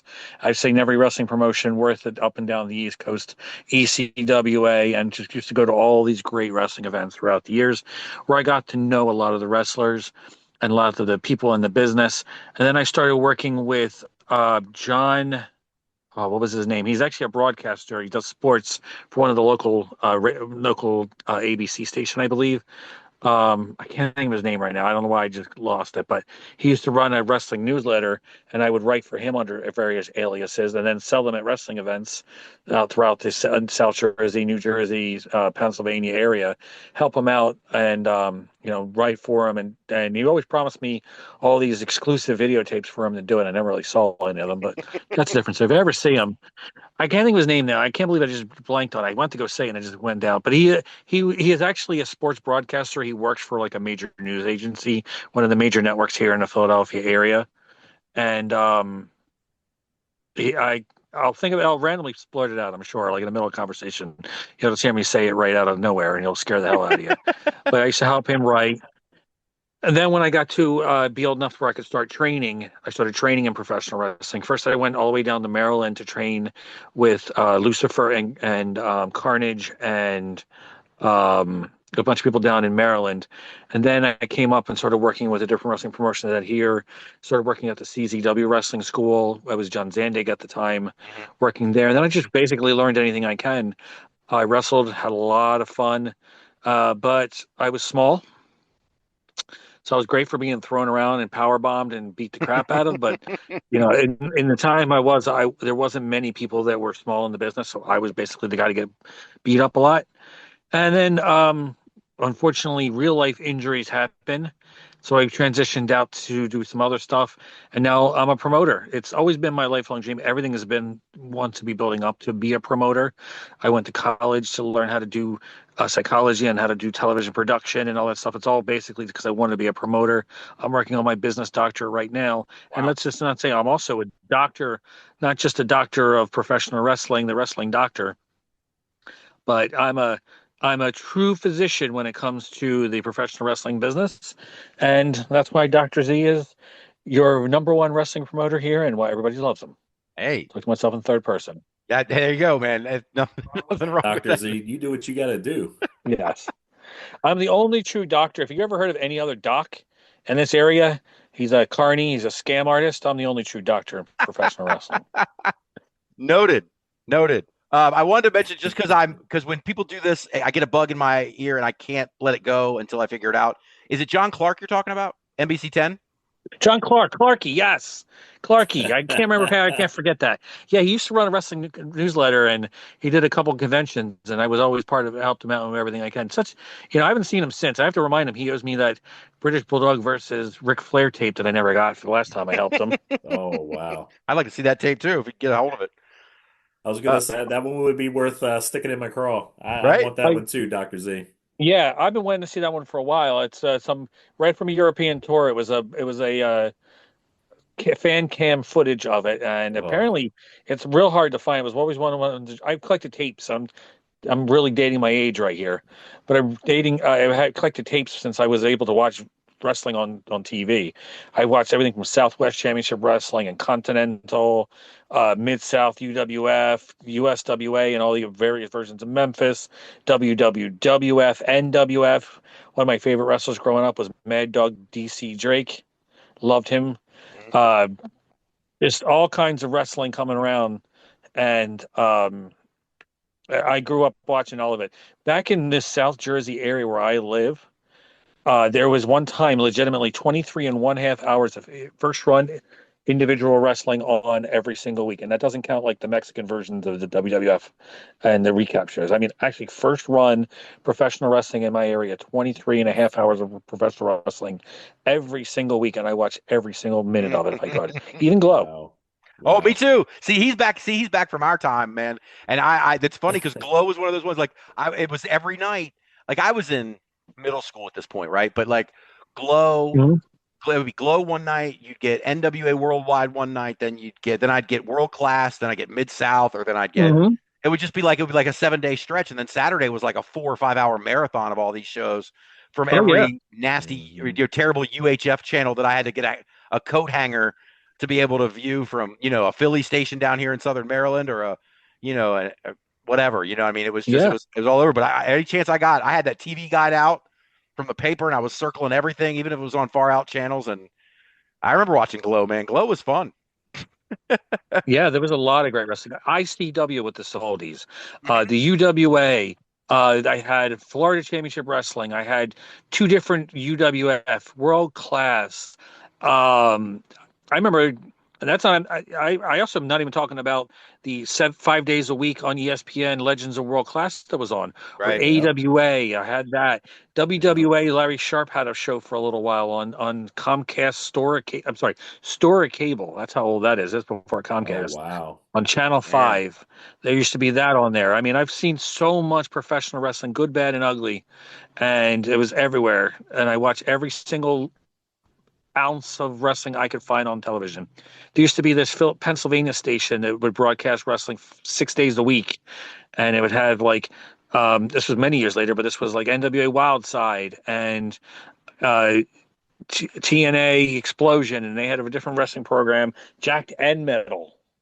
All So, right. and I watched every bit of wrestling I could We watch. were talking about Jack not too long ago. Yes, we Yeah, were. Yeah, absolutely. if you were an independent wrestling fan, Jacked and Metal was where you saw all your favorite professional wrestlers having somewhat competitive matches against WWF guys Yes. and WWF, Yep. Yep. and that Yeah. was great. Low Key and American Dragon and everybody who was anybody in independent wrestling. Christopher Daniels, Donovan Morgan. It was great Yep. watching them on that channel and having, especially in the cruiserweight division. Yep. No, absolutely. Yeah. So it was, yeah. I loved all of that stuff. I miss those days. Nowadays, wrestling is so god awful. I mean, sometimes it is. I know. I watch. I know I cut on my wrestling now. I'll go on YouTube and watch hours and hours of classic wrestling, but then I watch the highlights on stuff that's going out there now because honestly, the highlights are better than having to sit through the programming. I see what's important. If it's really good, I'll get a whole segment usually, and if it's not good, I'll get enough highlights of it where I get the gist of it. Yeah. Yeah. So that's. But I love professional wrestling. Yeah. No, absolutely. Man after my own heart. I mean, when the network put up all the world class in Mid-South, I started at the beginning of what they had, which was 81, 82. And, John and I have been talking about this for a couple of weeks. I'm on 86 on my rewatch right now, which is just a little bit after I actually picked up wrestling as a kid, but 84. And so I'm starting to rewatch stuff, but watching all that older stuff, 82, Steamboat and Slaughter and, I mean, that stuff was just great classic stuff. Valentine and Piper. You go back further, the Georgia kind of died in 83 after Black Saturday, but the Georgia was hot in the late 70s. And those shows were great. So. People make fun of Tommy Rich for having a short reign, but people don't realize that reign, that reign and those two championship changes set Georgia on fire and set Tommy Rich onto wildfire. That built that program and that company and that everything else was printing money after that because people weren't expecting two random champ changes, NWA world title changes, in small towns. They weren't the biggest towns in Georgia either. They happened as a complete surprise. And all of a sudden now everybody had to come to those every event they had because you never knew what was going to happen. It had that unpredictability. People, those transitional reigns and those small, short reigns, people always lambast on, especially in those days. But when done right, that really set that market on fire, and that built Georgia up. And if it wasn't for the Barnett and Ollie Anderson's little tiff between each other, who knows what would have happened with Georgia? And we might not be talking about the WWF right now. Yeah, no, that's a very good point too, man. Holy shit, I had no idea. You were a wealth of knowledge on all this stuff, man. I could talk to you about classic wrestling forever. Believe it or not, I know I'm having trouble with my signal right now, so I don't want my signal in there, but I'm way more than a pretty face. Oh, yeah. That's awesome. Well, so apparently, and I'm going to transition this way. When I went to Cage Match and I pulled up all these aliases, I'm hoping you've got some stories behind these because I want to know some of the history behind these aliases. And the first one I'm going to throw at you is, tell me about Tellin' D Truth. Tellin' D Truth was when I was becoming a professional wrestling manager. That was the first wrestling name I got. I tell D Truth, I tell D Whole Truth, I tell nothing but D Truth. I dig it. How long did you run that or that gimmick? Not long, unfortunately. People didn't buy into it at the time and stuff. But honestly, those aliases right now, that's just for tax purposes. So don't tell too many of them. I don't want to have the IRS come after me. All right. Got you. Understood. I have a lot of shell companies running to help provide. Because wrestling, here's the trick. You want to make $1 million in wrestling? Start with $2 million. Yeah, that's. Yeah, that's pretty good. So this is a lot of my shell companies and my investment, especially with the economy going right now. It's not a good time for the stock market, so I have to do everything I can to, help with my taxes and everything. Well, listen, Dr. Zirconium. I hope Mike Rotunda doesn't hear me. Yeah. With all due respect, though, Dr. Zirconium, just like Bobby Heenan, I am a broadcast journalist, and I have a job to do here, and I have to ask you about certain things. You understand? You know what I mean? So I got to keep going. You I got to press Barry forward. Horowitz to me, though. You don't like Brooklyn Brawler to me. No. Thank goodness, actually. Yeah, well, especially the last one, right? Right, no doubt. Iron Mike Sharp. You know how many times I've seen Sharp. Iron Mike Sharp versus Nikolai Volkov in person? I'm sorry, say it again. How many times I've seen Nikolai Volkov versus Iron Mike Sharp in person? Oh gosh, from that time period. Yes, that should be considered a hate crime, personally. But no, I'm just kidding. Hey, I was impressed when I went back and watched Iron Mike Sharp stuff before he was in WWF. Man, that guy was over in places. I mean, in Mid South, he had a run. Oh yeah, You know what I mean? Like, and even in the WWF run before he left and came back, he was sort of top of the yeah. card for a while. He fought against, I think, both Bob Backlund and I have to check again, but I think he also went against Pedro Morales for the WWF championships. Yeah. Oh wow. Yeah, he was a big star. The Sharp family is well known in the industry, and he's unfortunately the one that's everybody seems to remember. I mean, he's no relation to Larry, completely different Sharp. But the Sharp family in wrestling were a big wrestling family, and Iron Mike was the most boisterous of them. That's for sure. Very talented guy. People don't realize he actually lived here in New Jersey and trained many, many professional wrestlers. It's funny how people named Sharp are good at training wrestlers in New Jersey. Yeah, right. Absolutely. Speaking of which, speaking of Larry Sharp, do you have any connection, or did you have any connection with the Monster Factory? Did you ever run any shows there? Or, I mean, work any events there, or anything like that? Back when I used to work with, doing recording, my brother used to record a lot of those things when they were at the Route 30 Mall in Clementon, I believe that is, and other places that they run. I worked with Larry and helped. I was setting up the chairs and helping selling. That's where Sharp, was Clarky when I had me sell a lot of my the programs for him. And my brother would record, and we actually had a friend of mine. We would do commentary and told we were really good, and that's kind of how I've always had the bug. I've always had the gift of gab. And, that's something that got me realizing that I can possibly do something like this. I actually went to try out for Larry, and he's like, well, I'll take your money. But I don't know if you'll ever be anything. You're real small, but I'll take your money. I actually met Chris Candido there, one of my all-time favorites. There's two people that really motivated me to do something in wrestling. And two of my favorites were Hot Stuff Eddie Gilbert and Chris Candido. Two good ones. And I Two met Chris greats. Candido the first time I've heard of him. Tape trading, actually, saw him first at tape trading. He was feuding against Nightmare Danny Davis in USWA. And then the first time I saw him in person was actually at a Larry Sharp event. And I was just inspired me to be everything because he was my height. He was just much more physically impressive than I was at the time. I graduated high school. I was 119 pounds soaking wet with a pocket full of rocks. I was built, but unfortunately, if I needed to run around the shower just to get wet. That's how thin I was. I was an amateur, but I was small, and it took me a long time to put any weight on. And then I broke my neck and put a lot of weight on. But oh my goodness, yeah, don't recommend that method though. Not a good method. Yeah, not a good bulking up. Sound like a doc. No, was that in the ring? Or no, at an event? unloading truck. Oh, no, unloading trucks, helping trying to get a little extra money, and that's actually what ended my wrestling part of the career. I trying to make some extra money just to I was buying insurance. Most of the paycheck went to our insurance, and then ironically, that's where I get hurt. Oh, jeez. Yeah, yeah. Don't break your neck. It's not. I don't recommend that to anybody. Duly noted. Duly noted. Yes. Oh my goodness. Had a lot of injuries, but that was easily the worst one. Yeah. So then I didn't even know it too. That made it even worse. Yeah.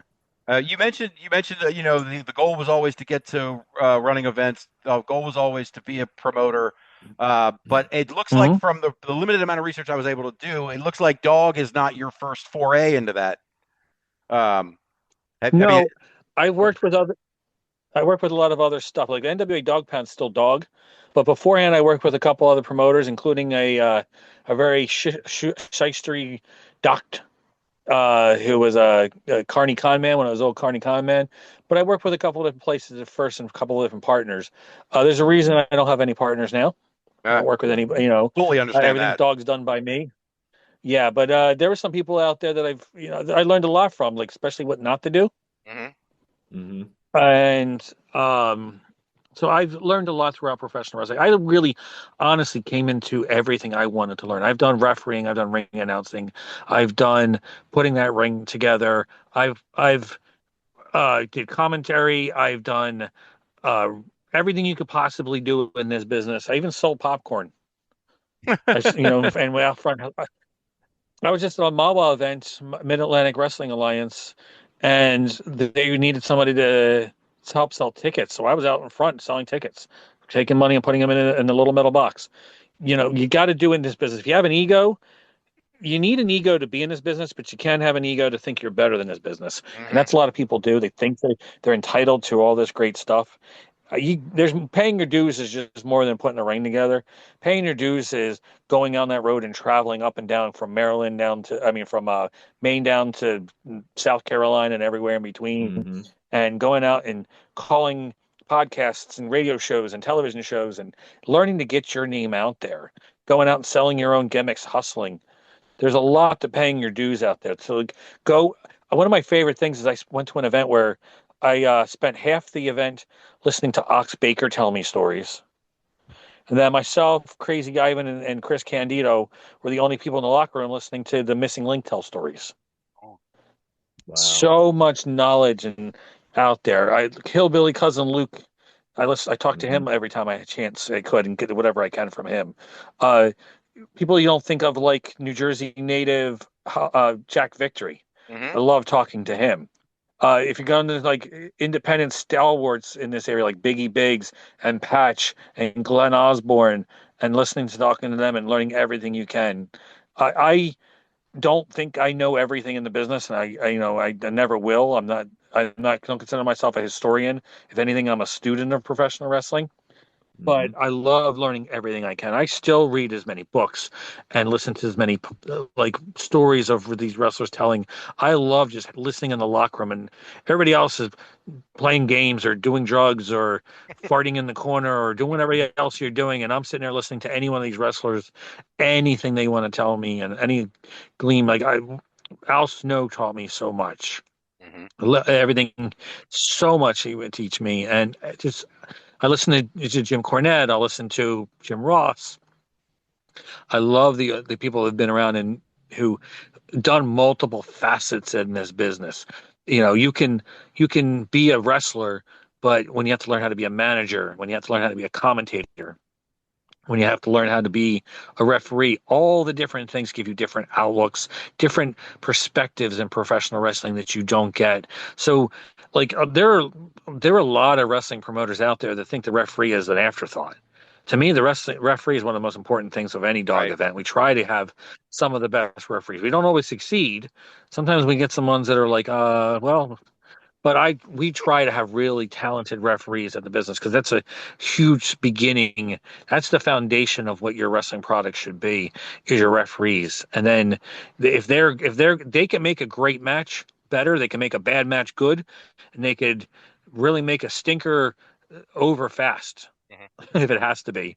The referee, and a lot of wrestlers nowadays really don't respect how important a good referee is, and promoters too. The referee is extremely useful, and that's just the beginning. DAWG tries to do what we can to do. We have a lot of really, really talented professional wrestlers, and a wrestler called Daredevil Dave Dahl on top of that. All really good, talented wrestlers, and Dave Dahl. Yeah. if you meet Dave Dahl, you'd understand. I was watching a little Dave bit Dahl of that. I was watching a little bit of that Hawkmania show on YouTube before. Yes. So I caught a glimpse of that first that opening segment you guys did, but that's all my exposure. Daredevil Dave Dahl is what happens. Daredevil Dave Dahl is what happens if the coronavirus became human. Yes. If Dave Dahl got hit by a car, I'd feel bad for the car. But, you know what? So somebody asked me the other day if everybody hates Dave Dahl. I'm like, no, everybody doesn't hate Dave Dahl. Not everybody's met him yet. Damn, some heat. Yes, we had a promoter. You should give a lot of credit for. Go ahead. Kid, I'm sorry. I was going to say you should give a lot of credit. We're over top each other. Right, You go. You should give a lot of credit and stuff to his tag team partner, Dave Dahl's tag team partner, Dylan Mesh. Because he has to carry that 850-pound turd with him everywhere he goes as tag team champions. Oh my God, this is great! It's definitely making me want to see these guys. I mean, these are your tag team champions, right? Well, yeah, it's Dylan Mesh is so talented he has to carry him around. His back must be hurting for carrying around carrying around all that monkey crap in a 25-pound sack, but yeah, they're the dog tag team champions. Dave Dahl is really good at making people hate him. Uh-huh. It's his real life personality turned down to 7 when he gets in professional wrestling. Oh my God, that's fantastic. Um, shoot, what was I had a question on the top of my mind a second ago, and now I've lost it. So the dog events that you run, Yes. what would you say is it about dog that makes it different, or what is it that you try to do with dog that other promoters don't do? Things you've seen that you try to stay away from, or things that you've always want to do that are unique or different? We do a lot of old school professional wrestling, but we mix in modern athletics. So we try to be a true hybrid of everything that was great about 1970s, 1980s, and in the early 1990s, but with athletics. Like we try to be a sport wrestling. Dog pro wrestling is a sport. We're not sports entertainment. Yes, we have our theatrics. There's some sizzle with our steak, but the steak is the important part. We're filet mignon, while most other products are running out there running cheap dollar store hamburger. Right. Yeah, we try to have great wrestling from top to bottom. Unfortunately, Dave Dahl's there too, but we use that as a palate cleanser. You can't always have great steaks and great chicken and great seafood. Sometimes you just got to eat crap, and that's what Dave Dahl is. All right. Well, hopefully you have a better opinion of your champion, Breaker Morant. And the one thing that I noticed was that Breaker apparently is announcing his retirement, and that's coming up soon. Yes, he's been wrestling for quite some time. A Philadelphia independent legend is Breaker Morant. He has been in there with every name you can think of. He just wrestled Richard Holiday not that long, I think this past weekend. He's very, very, very talented. In a dog ring, he's been in there with Lance Hawaii of the Samoan dynasty, son of Samu, grandson of Alpha, cousin to all of the 10 billion Polynesians in the WWE. He's been in the ring with Brian Pillman Jr., now wrestling under the name as Lexus King. He's been in the ring with every talented wrestler you can imagine from top to bottom. There's a reason he is, to his mind, he's the next Bret Hart, but he is so incredibly talented, so really great in the ring, a smart ring general. He never, ever got his dues, or as Holiday would call his flowers. But inside the dog wrestling ring, he won that championship from the late, great Dirty Money, and he's never looked back. He's been in there every talented wrestler he could be in, from independence and the big time. He's been in there with Davey Boy Smith Jr., with Red Titus. Like I said, his list of accomplishments just in dog alone. Sal Sincere. It goes up and down. You can name from wrestlers from every genre and from different companies and different styles. And he's been in the ring and defeated every single one of them. And he's a 2-time Dangerous Adrenaline Wrestling Gladiators champion. And he wants to retire as champion, and he's got the ability to do so. He's always got a tough challenge on his hand. No matter who he's against, they always bring their absolute best. I mean, he even wrestled against Daredevil Dave Dahl, and it didn't stink. So it tells you how good he is. Carried him the whole way. Yes. Oh shoot, what was I going to ask? Oh, so when I saw the press release or whatever it was, I think it was from your website about Breaker's retirement, and it just said spring 2025. Is there a date attached to that, or are we just waiting for Breaker to decide, okay, tonight I'm done? Actually, yes, it's May 3rd, I believe. He's going to be wrestling at the arena for the Tri-State Wrestling Alliance. It's their one and done arena event. Joe Goodhart wants to do that. And Breaker Morant's one of the big attractions. He's loved in Philadelphia. Mm-hmm. In wrestling, he's like the Eagles, and he's like the Phillies. He's not like the Flyers, because right now the Flyers suck, but he's like the good teams that actually can win in sports in Philadelphia. Well, I'm a Braves fan, so I have a different opinion on the Phillies, but we don't need to get into that. See, as a wrestling fan, it's weird to be a Braves fan, because you know what? Everybody I know who is a WCW 605 Saturday night, NWA Saturday night, hates the Braves because they always preempted it. See, when I was a kid, it would just run in. I mean, for me, it was here in Maryland. We had the Orioles, and we had the Braves on TBS. Those were our only two options back then, and everybody else was an Orioles fan, so I just became a Braves fan. Luckily, when 605 and the overruns and the preemptions were happening, the Braves sucked, and it was a long 7 year stretch from 84 to 90 where we were just abysmal. So I didn't miss it all that much. And by the time that kind of started, the preemption started to wind down, the Braves were getting good again. So that worked out okay for me. Yeah, but see, I had to turn on looking for my Dusty Rhodes and my Ric Flairs and my Ricky Steamboats, and I ended up having to see the Braves in there. You know, it's I could have handled Handy Griffith. No, I had to see the crappiest baseball team there is. Oh my goodness. Yeah, no. Dale Murphy Roland and beats Andy Martin Griffith or hands down. I'm telling you right now.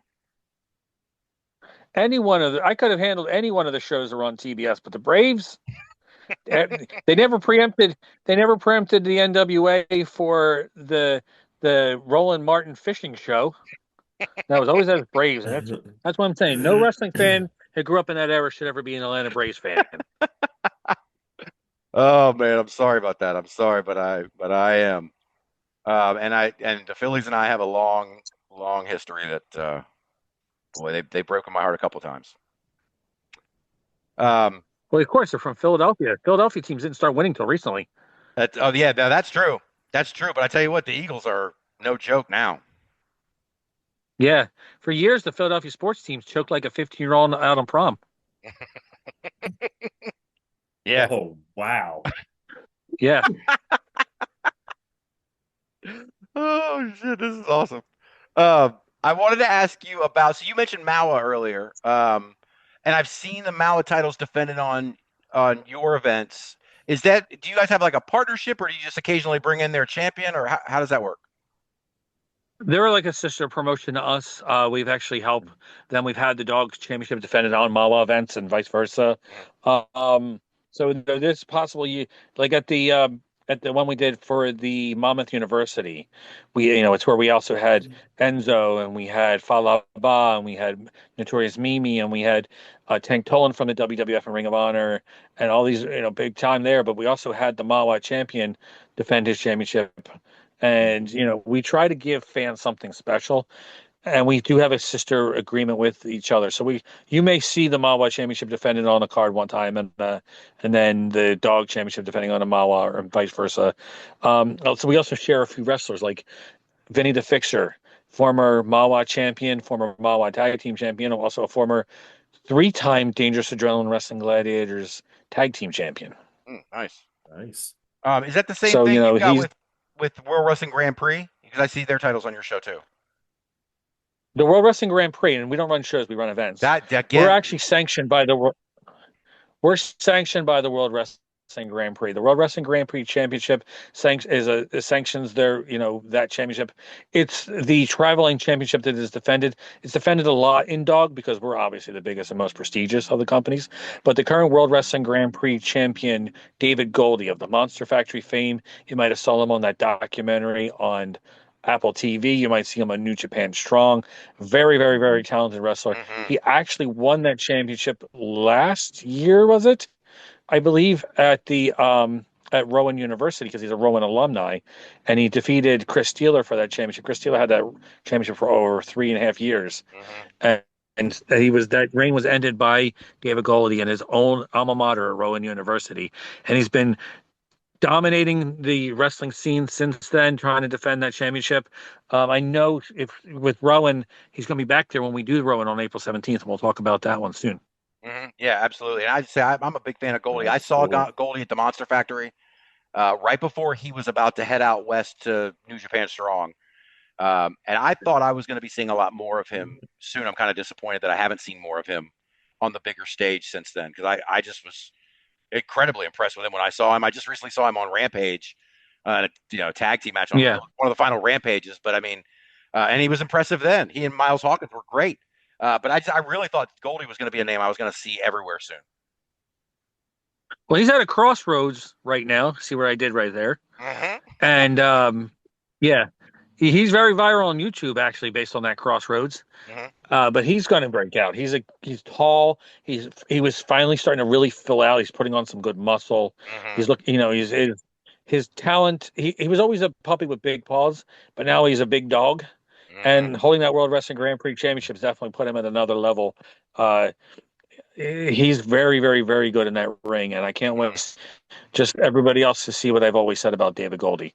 And you know, he's a local boy around here. Again, Rowan University alumni, and they treat him like Hogan there, or like I guess you can't say Hogan now. They treat him like Steve Austin there. There you go. There you Yeah. go. Hopefully, it doesn't end up like Hogan, Yeah, brother. no. Yeah, it doesn't work for me. You mentioned bringing in Enzo and Falaba on the last show. How big of and Event. I'll tell you already before we can get halfway done with this interview that I'm already going to ask you back because I want to talk about so many other things with you. But I don't want to get too deep into this subject right now as far as business models and whatever. But you were talking about podcasts earlier and how you're always learning. Well, Eric Bischoff's podcast is the one that's gotten me into learning, being very interested in the business of the wrestling business. That's a phrase he uses a lot. Yeah. And it's one that has really caught my attention. So I have a lot of questions another time to ask you about business stuff. But as far as just from Sure. bringing in stars, how important how important is that to your model, bringing in stars for your shows? Because we've talked to promoters who think it's not much because of where they're located, and the population may not know these big stars as well as the IWC does, and then some who bring them in constantly and half their card as big stars. Where do you land?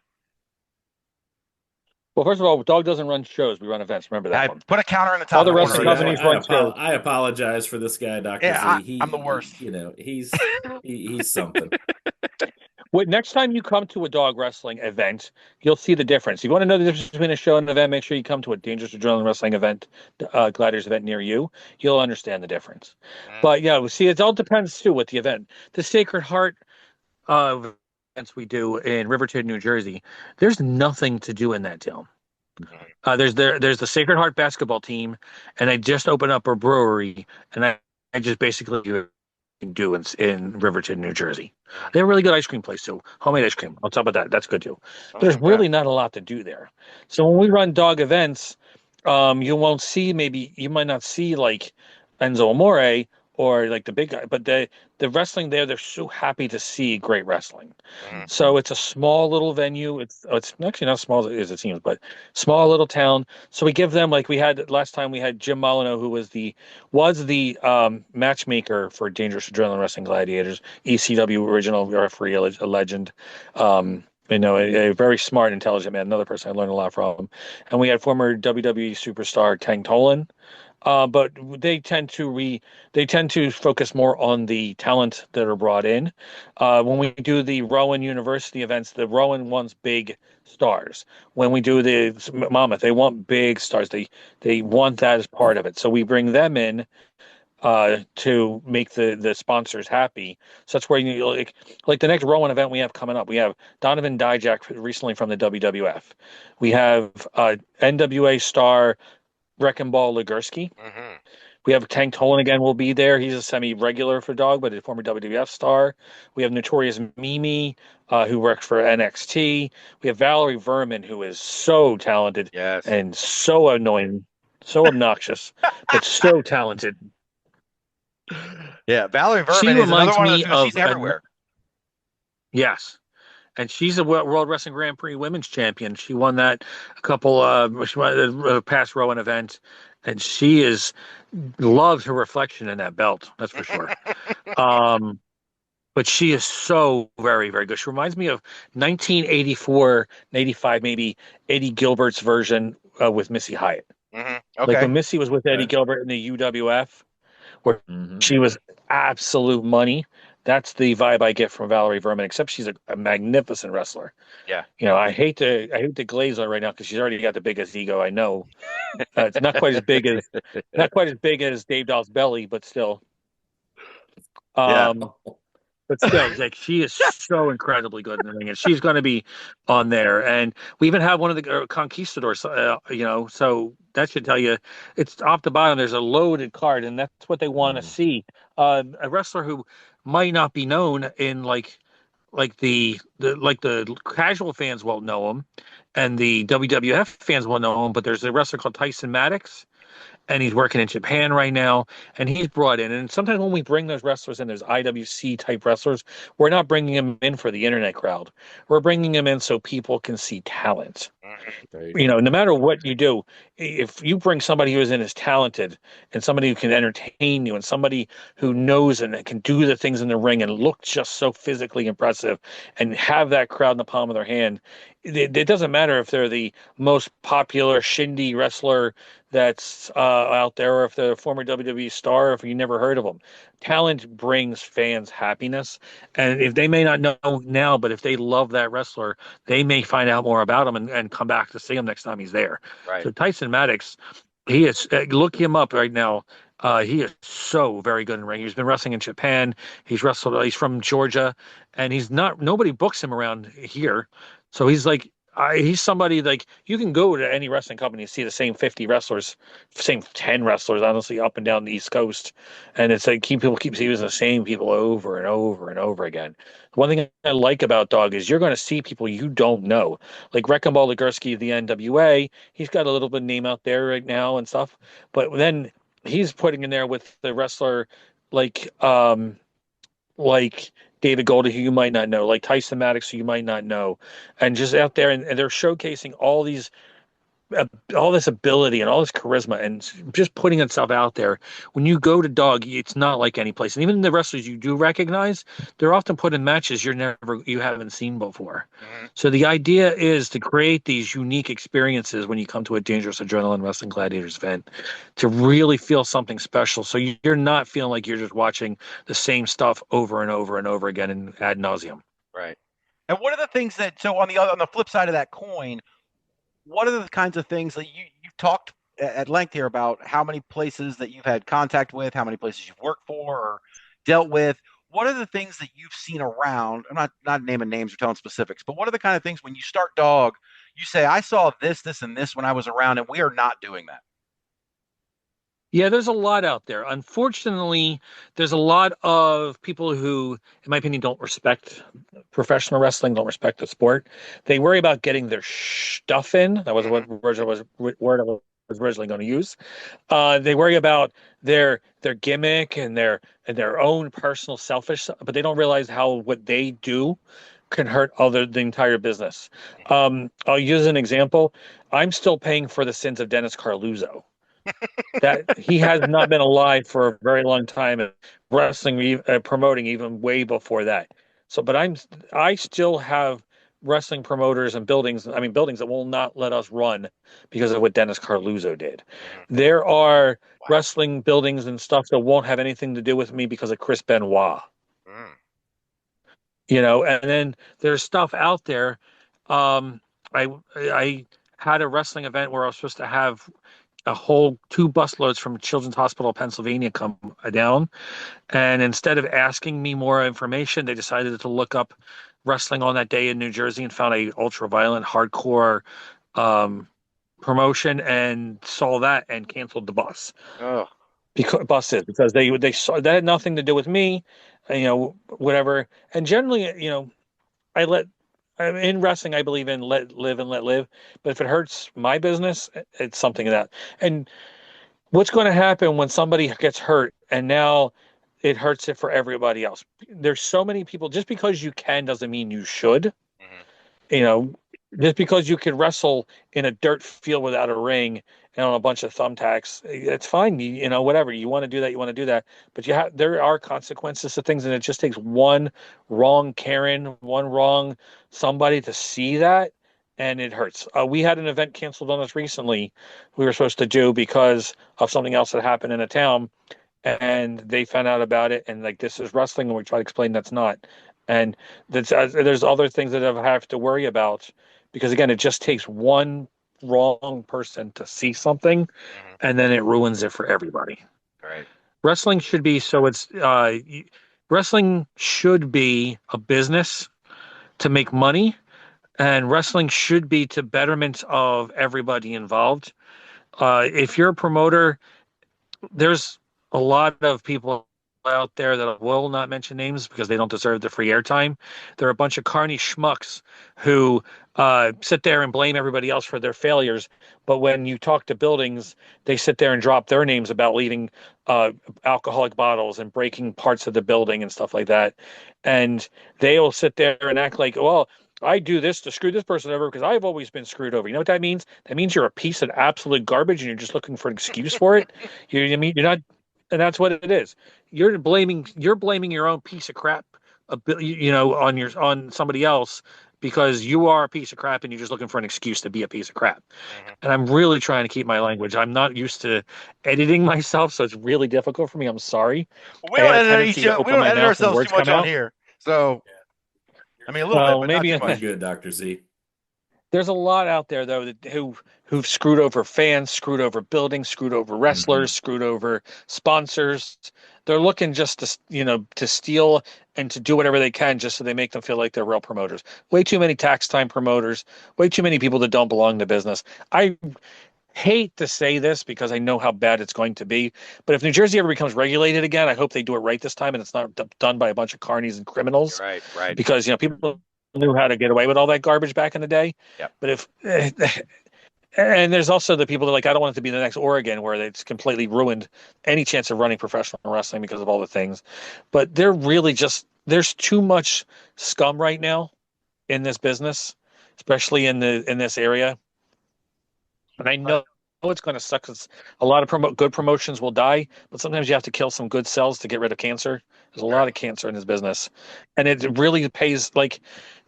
There's still so much places and buildings and ideas and things I want to do that people just have that bad connotation about professional wrestling.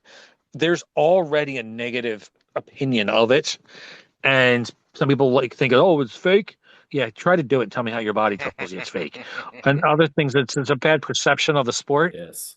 And we're really, instead of trying to just proliferate that stereotype, we really need to raise the quality of professional wrestling. Yep. And I wish there were more people who thought that way. Again, just many people want to. There's so many people who are promoters because they'll never actually be anything in anywhere else. It's the only way they could actually pretend to be something. Yeah. And there's a lot of people in wrestling that think that way too. There's so many people that either need to step away because their time is very past, or never should have been. There's some people that they shouldn't even be buying tickets now. They're so right. Not. And that's what I did. That's really. I keep saying I don't know where that's coming from. That's not my normal thing, but I guess because I'm riled up. But they're really just. We need to make this better. It's this whole world right now. People need to stick together and make everything better, not worse. Yep. There's too much garbage, too many people thinking, whatever's being fed to them and believing all this stuff. There's too many people that are going like Philly Phil and this person and that person and I hate this person.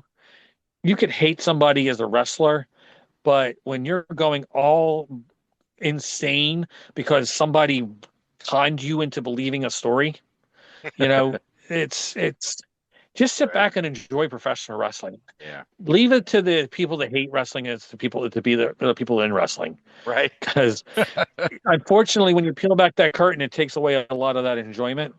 Yeah. But you guys don't realize how special you have it. Don't act like you're in the business. Don't want to be in the business. If people ask me all the time how to be a promoter, and I tell them don't. It's the worst thing you could ever do. But yeah, just enjoy wrestling because it's nowadays there's so much stuff that people are robbing you of enjoyment. Why rob yourself out of enjoyment and get all work yourself into a shoot? Agreed. Just come sit back and enjoy professional wrestling. Don't worry about what's going on behind the scenes and whatever lies people are feeding you or even truth that people are feeding you. Just watch wrestling for what it is. It's entertainment. It's sports. It's athletics. It's drama. It's passion. Yeah. Do you care that any actor in a Marvel movie is kind of a douchebag, or do you love his performance? Right. That's exactly right. I don't care hardly at all. I don't. I love Bill Murray. I have heard a lot of bad stories about Bill Murray. Doesn't stop me from loving him as an actor. Yeah. Right. Absolutely. And that's what I don't understand why there is that way in professional wrestling. No, I agree with you 100%. And I agree with you on the, I mean, I think personally, I think this renaissance that independent wrestling is having has brought along a lot of those, we'll call them bottom feeders. I'm not naming any names. I don't know any, but I think with the tide rising, more promotions are coming out, and there's so many more people out there who just are like, oh, well, this is doing great. I can just jump in and do it. And Yes. you mentioned tax time promoters. That didn't even dawn on me, but that's fitting into like a lot of things are falling into place in my head when you said that. Like that makes a lot of sense. Yeah, somebody gets a big tax check, and next thing you know, they act like a promoter. Then they don't have the money because they think they just put out a couple internet posts on Facebook and Instagram and Twitch. And I'm not even sure half these promoters even know what Twitch is, but they just think they can put out a couple of quick things and they're going to draw 10,000 people. Then they don't have the money to pay the building and they don't have the money to pay the wrestlers. And then in the old school days, they just get the absolute crap beat out of them. But nowadays, everybody's too litigious and there's no wrestlers tough enough to beat their way out of a paper bag half the time nowadays, Right. a wet paper bag. So, but yeah, there needs to be self-policing, I think. And I know a lot of people are going to hate. I got to hate when I say that. Mm-hmm. Wrestling isn't for everybody. Wrestling is everybody as a fan, but not everybody can be a professional wrestler, and there shouldn't be that way. Wrestling's not supposed to be fun. You know, do you think Harley Race had fun wrestling? No, it was a job for him. He beat his body up and sat there and then went and drank a whole bunch and shot stop signs with a gun as he was driving. I don't recommend that, by the way. Don't endorse that. But wrestling's not supposed to be fun. Wrestling is supposed to be a business. It's supposed to be a sport. It's supposed to be a way to make money and to do something that where you have the aptitude to do. The problem is now too many people treat it as a hobby, not enough people treat it as a professional, not enough people treat it as a sport, not enough people treat it as a business. And that's what we unfortunately have to deal with nowadays.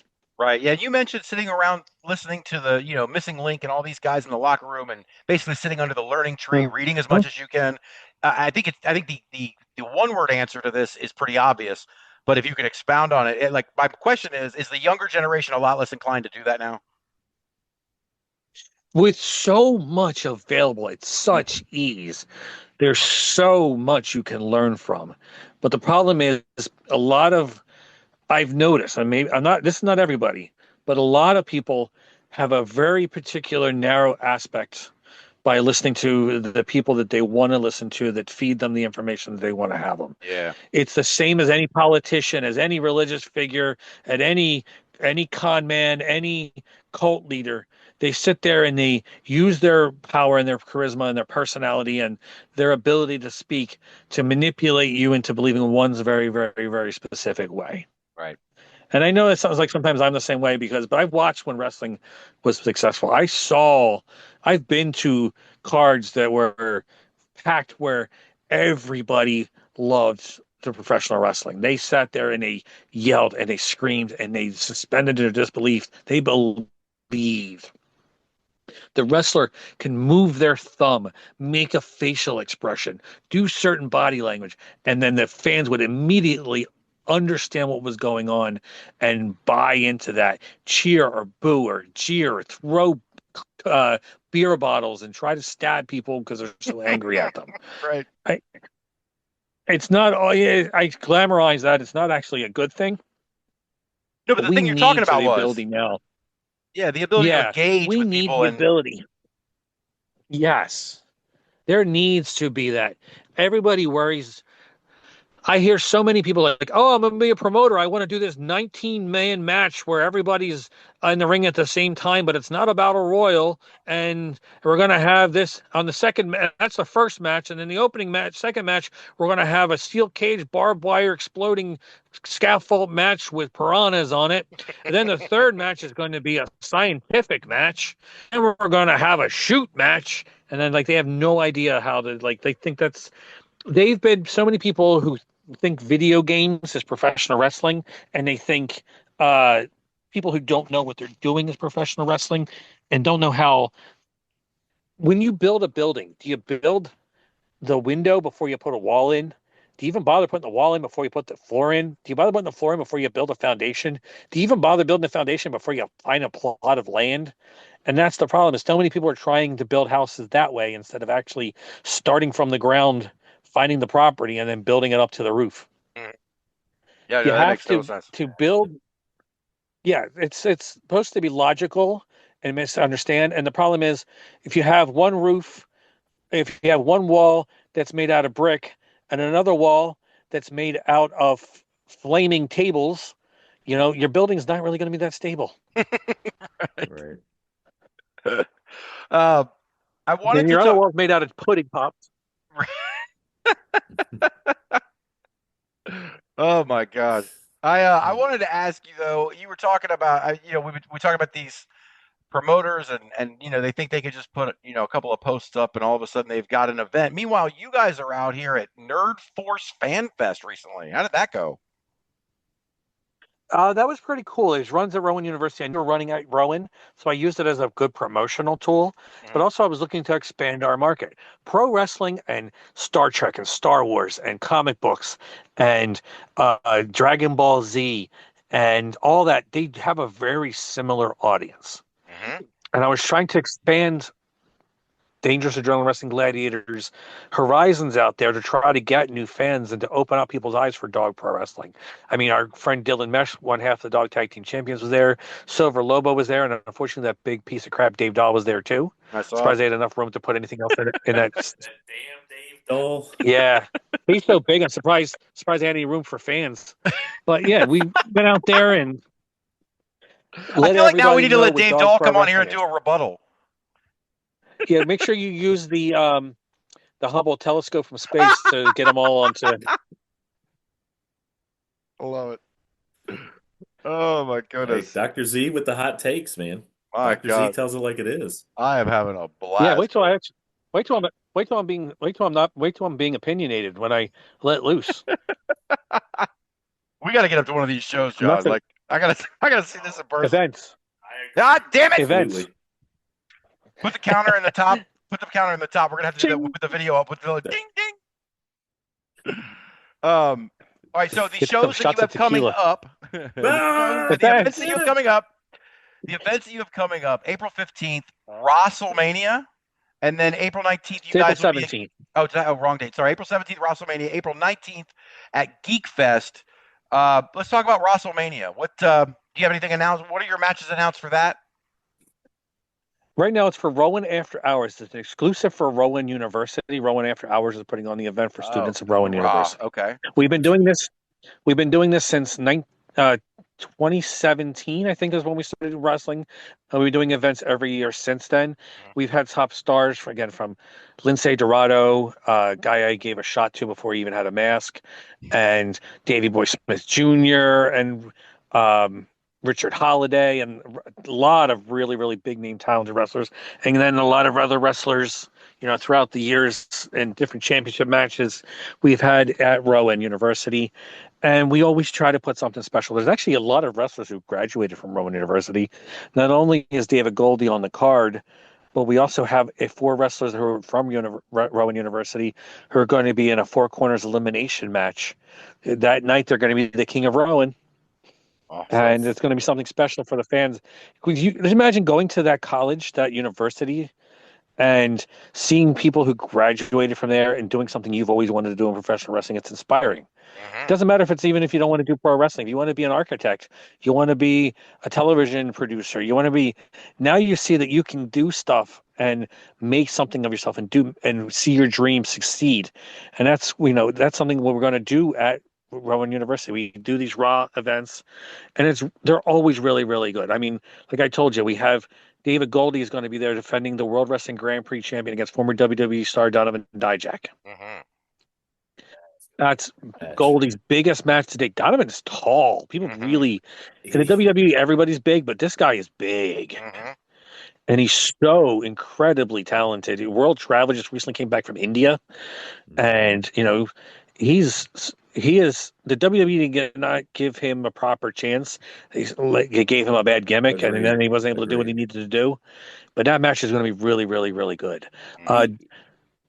He is one of the most athletically gifted big guys I've ever seen. I mean, some of the Yeah. stuff he does is it boggles my mind. I don't know how a body that big makes those movements.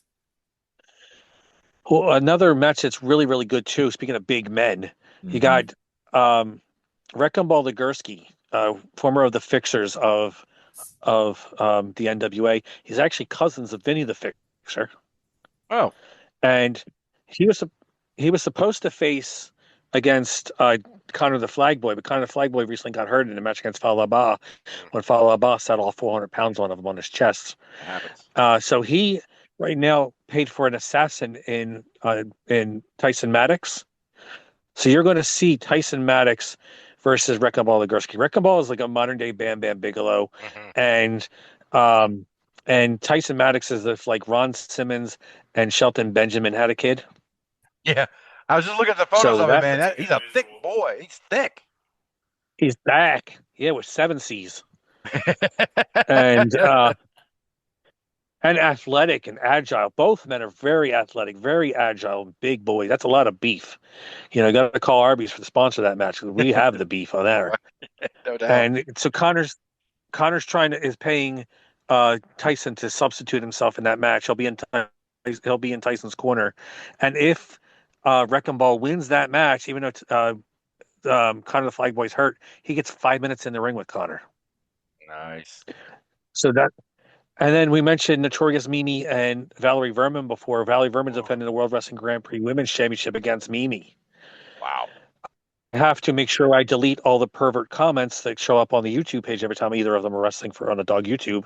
I believe that. But they're so incredibly talented. And Mimi she never got her break, I think, in NXT either. I think, honestly, it probably did her a little favor. She probably doesn't agree with me on this, but she is so good. She gets out there more. Right now, the problem is the NXT, they didn't appreciate her. When she goes back, she's going to go back where they're going to want her. They're going to beg her to come to them instead. Agreed. So Mimi and Valerie is going to be really, really. I expounded. I like Valerie almost as much as she loves herself. And that match is going to be something you're going to want to reach out and see. It's going to be really, really good. Very beautiful, very smart, very talented, very athletic women. And Mimi is like so impressive in that ring. And then Valerie, if she's half as good as she thinks she is, she'd be the best woman wrestler ever. Oh, I love it. And I'm looking forward to that. Yeah. And then anything else from WrestleMania that we're announcing? Well, yeah, there's also going to be a Dog Tag Team Championship match. You're going to see Dave Dahl and Dylan Mesh, the War Devils, the Dangerous Adrenaline Wrestling Gladiators Tag Team Champion, defend against Silver Lobo and Conquistador number Trace. Oh, wait, is that Edge or is that Christian? No. Sexton Hardcastle. No. Right, Sexton Hardcastle, right. Yeah, this Conquistador could definitely cope, though, with Daredevil Dave Dahl and his massive blobus. You ever see the Blob from X-Men? Yes. Right. Yeah, that's Daredevil. That's Daredevil Dave Dahl after a diet. Oh my God. I'm not fat shaming him. I'm blob shaming him. There's a difference. Well, that's fair. That's fair. Duly noted. That's Noted. Yeah. Oh goodness. Well, then you've got after that, 2 days later, you guys are going to be at Geekfest. It seems like you guys are going to be sort of part of that. Is that going to be like a smaller card for that event, or is that going to be a full event with a full card? Well, listen to this. We're part of the South Jersey Geekfest. It's a comic book convention. Again, it has the same thing with the Nerd Force Fan Fest. We're going to really be able to show the fans the synergy of professional wrestling and all those other genres out there. And we're actually going to be going on it's the South Jersey Geek Fest starts at 10 a.m. and goes to 5 p.m. DAWG's going on from 11 a.m. to 4 p.m. Oh, wow. Okay. So we're going to be putting on matches on and off for the entire thing. We're going to take a little breaks in between. We're going to have matches basically going for that time. I like And that. there's going to be a lot of great professional wrestlers there. I know Biggie Biggs is going to be there. Marvelous is going to be there. And we have wrestling students who are looking to make their name, try to get some experience. And we've talked to many of the wrestling schools around here. So we're trying to find those zirconium in the rough, to try to find those good wrestlers, to try to find something that people don't know about yet and discover them. And we have, again, really great professional wrestlers, and Daredevil Dave Dahl will be there too. Oh, okay. Are there any matches that you've announced for that, or is that dependent on the 17th? That depends part of the 17th, but it also depends on who shows up. There was going to be wrestlers wrestling multiple times there.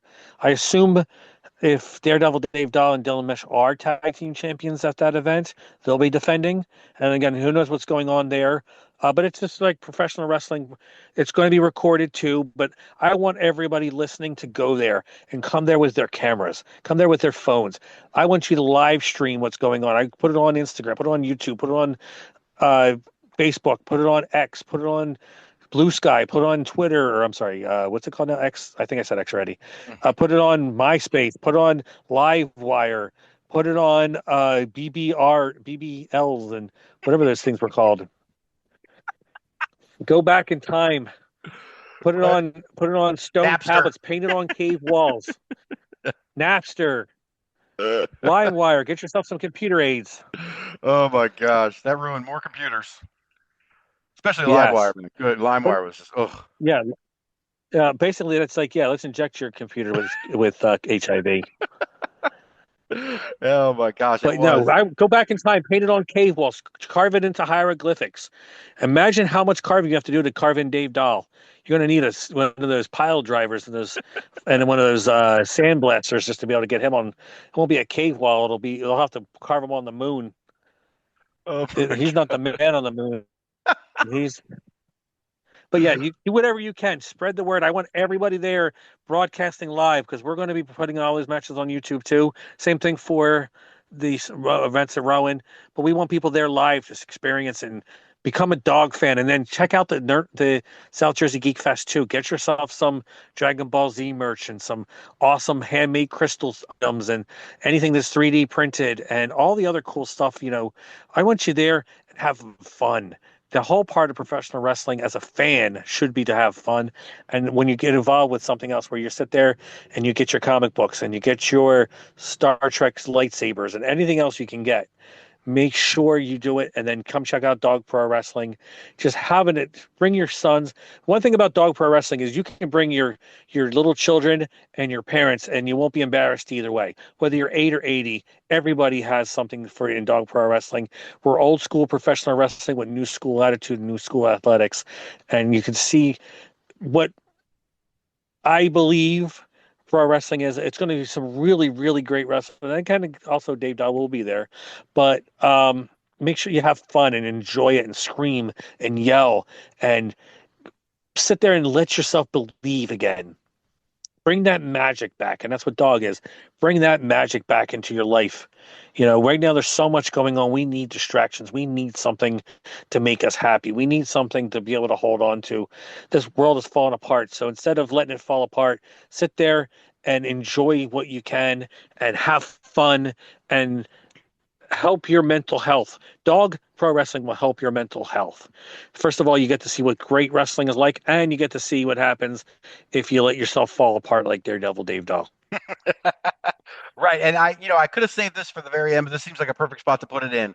If people want to get to wRAHstlemania or they want to see Dog at Geekfest, where should they go? Where can they find information about tickets and about Dog? Well, for wRAHstlemania, all you have to do is sign up for Rowan University and pay for that tuition. So that's it. And then It's only it's open free to for you. students. No, it's only open to the students of Rowan University. Oh, okay. We do a lot of it. Like Monmouth University was open for Monmouth too. We do a lot of it with the college. We're actually, after I think in May, we're officially part of the DACA. And that means we're going to be getting into colleges and universities and schools all throughout the Mid-Atlantic area. We'll be the Mid-Atlantic representative for pro wrestling. So go to college. It's a good excuse to go to college right now, and maybe one day and ask them to bring in Dog Pro Wrestling, and they can see that as part of the college experience. You can go to join a frat. You could go and have a homecoming game, and then go to Dog Pro Wrestling as part of your college experience now. But just sign up to get a loan from a bank and sign up to Rowan University and become a student at Rowan, and that's how you can see Rowan after hours events. Easy peasy. Now for the South Jersey Geek Fest, It's at the Deptford Adventure Center, which is 510 Deptford Road in Westville, New Jersey. The tickets are 50. You can actually go right now to sjgeekfest.com and get tickets. I believe if you have a costume on, they're cheaper. So if you get them at the door, come in gimmick. I'm sorry, gimmick. Come in cosplay, and you'll be able to get in cheaper and just have fun and buy the tickets and then come see Dog Pro Wrestling as part of the event. So there's no extra charge It's for going to be a Dog at the wide event. experience. No, every event you come, you buy the tickets to the South Jersey Geek Fest, and you go and walk in line and talk to all the artists and the vendors and all the things going on. There's going to be a beer garden there. Okay, now. I don't know how you grow beer, and what kind of trees you plant to grow beer, but it's going to be a beer garden. So you get to For years. you get to pick some beer off the trees, I guess, or off of a stalk. There you go. And there's all kinds. There's costume contests, and there's and everything. Like, there's so much involvement. And South Jersey Geek Fest, it started off as a small little thing for somebody who just wanted to have something to do, and now it's become a South Jersey cultural icon. It's been going on for a very, very, very long time, and now it's almost been. I think Dog and South Jersey Geek Fest are equal in age, and you get to go out there and just do what you need to do and have fun and do all that stuff, and then go check out professional wrestling as part of the deal. Very cool. And now, because we talked about this before you came on the air, and also now because I think I can speak for John to say that we are definitely going to have to get up to a Dog event here in the near future. But the 17th and the 19th are too soon coming up for us. What do you got in the future? What's after April 19th for Dog? Well, on June 28th at the Sacred Heart Church and School in Riverton, New Jersey, Dangerous Adrenaline Wrestling Gladiators will make our return to the Sacred Heart. I can tell you already signed right now is former WWE superstar Tank Tolan, OVW guy. If you saw the Ohio Valley Wrestling documentary, DGAP Bundles, he has an alumni for Dog, and he's going to make his return to Dog. We're going to have, I believe, I don't know who's going to be champion, so I can't say all the champions are going to be there. But we always try to have as many champions as we can get booked for the Dog promotion. We have the Dog Heavyweight Championship, the Dog Tag Team Championship, the World Wrestling Grand Prix Women's Championship if we can, and the World Wrestling Grand Prix Champion. So we're going to have our best to have big matches for all of those titles if possible. Again, being the WWGP champions especially, they travel around a lot, and they're always busy defending that championships.